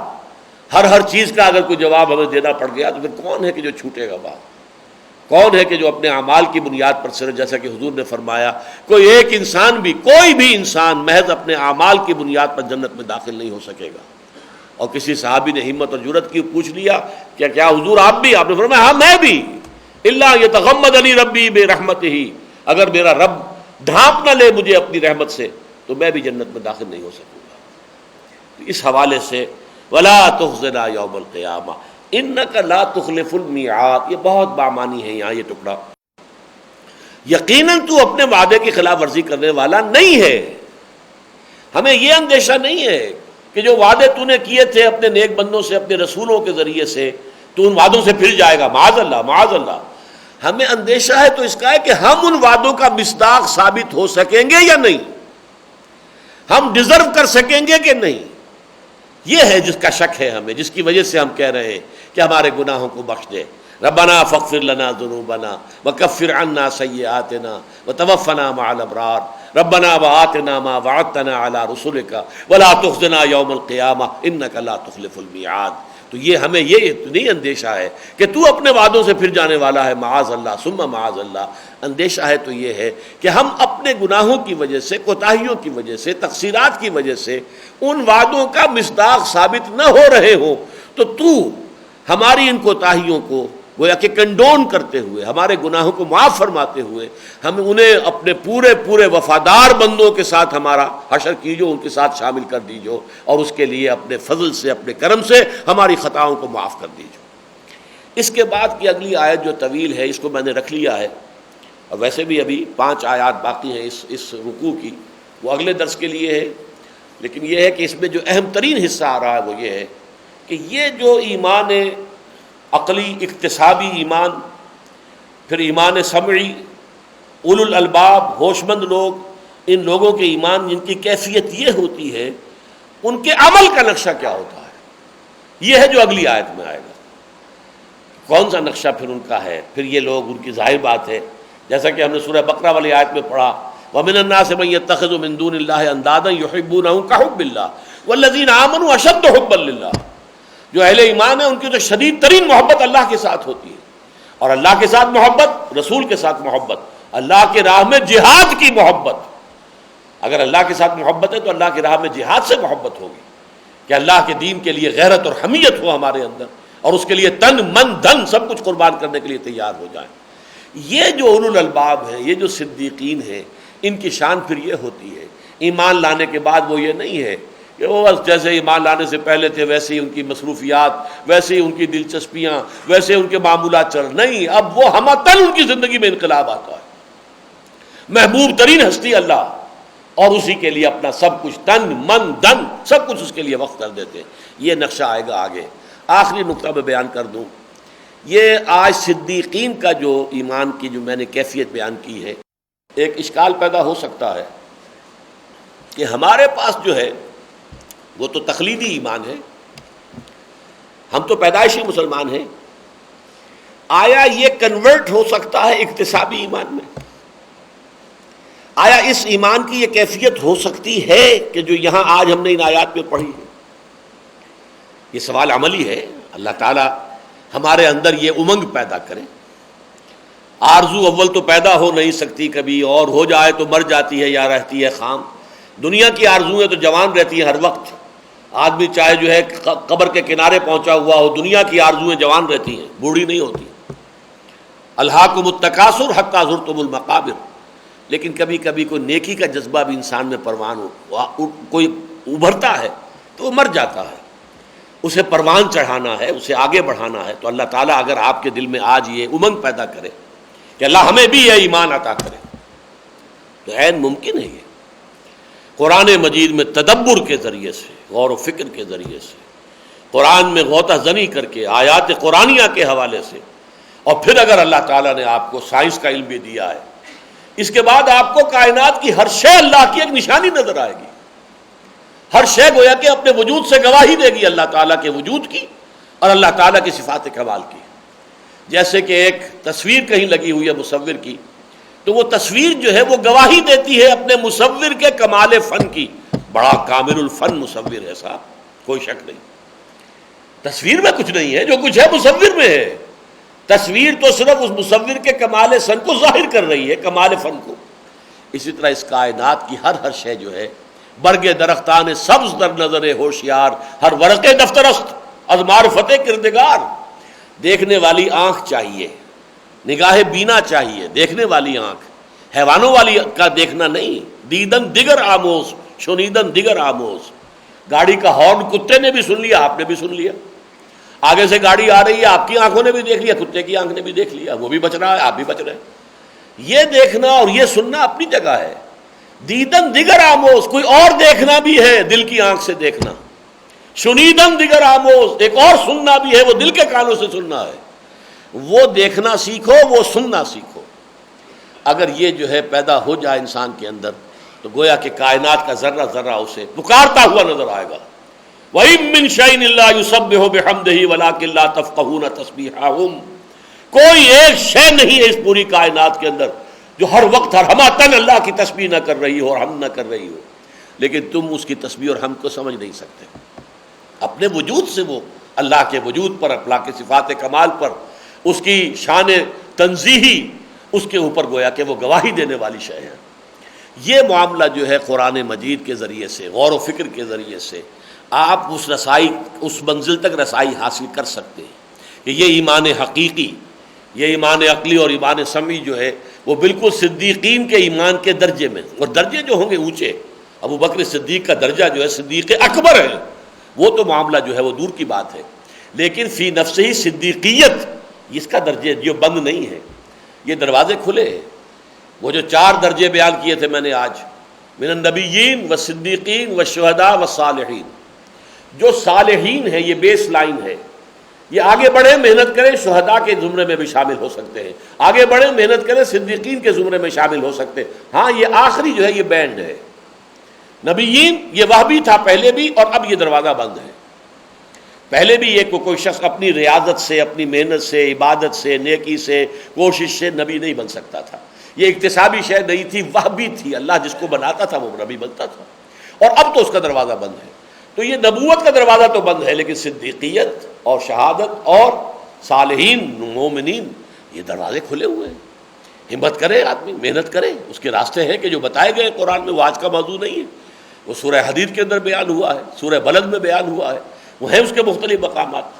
لہذا اسی لیے میں آپ سے کہہ رہا ہوں، ایک بڑا پیارا شعر ہے علامہ اقبال کا، تو عرب ہو یا عجم ہو تیرا لا الہ الا، لغت غریب جب تک تیرا دل نہ دے گواہی. ہم یہ سمجھتے ہیں نا عربوں کو تو عربی آتی ہے، وہ قرآن کو سمجھتے ہیں، یہ ہے وہ ہے. ہم تو اجمی ہیں بیچارے، ہمیں قرآن کی سمجھ نہیں ہے. علامہ کہتے ہیں یہ عربی اجمی ہونے سے کچھ نہیں ہوتا، وہ بھی قرآن کے الفاظ سمجھ کر رہ جاتے ہیں. اس سے آگے اس کی گہرائی میں پہنچنا ان کے لیے بھی ممکن نہیں ہے جب تک دل گواہی نہ دے. یہ لا الہ الا اللہ محمد رسول اللہ، اس کا ترجمہ انہیں معلوم ہے، انہیں مطلب معلوم ہے، لیکن یہ کہ دل سے گواہی کا اس کا نکلنا بالکل دوسری شے ہے. تو عرب ہو یا عجم ہو تیرا لا الہ الا، لغت غریب، وہ اجنبی الفاظ ہیں یہ، جب تک تیرا دل نہ دے گواہی. وہ دل کی گواہی دینے کا راستہ یہ ہے کہ اگر فطرت انسانی جو ہے دل مرا نہیں ہے، زندہ ہے. مجھے یہ غم ہے دل زندہ تو نہ مر جائے. یہ دل زندہ ہو، اس میں وہ فطرت سلیمہ برقرار ہو، تو قرآن مجید کے ذریعے سے پھر انسان کے اندر وہ علم جو ہے، وہ ایمان اکتسابی، ایمان شعوری یہ پیدا ہوتا ہے. اور یہ ہے در حقیقت صدیقیت کا ایمان. اس کا جو عملی نقشہ ہوتا ہے صدیقین کی زندگی کا، وہ انشاءاللہ اگلے درس میں ہوگا. بارک اللہ لی ولکم فی القرآن العظیم ونفعنی وإیاکم بالآیات والذکر الحکیم.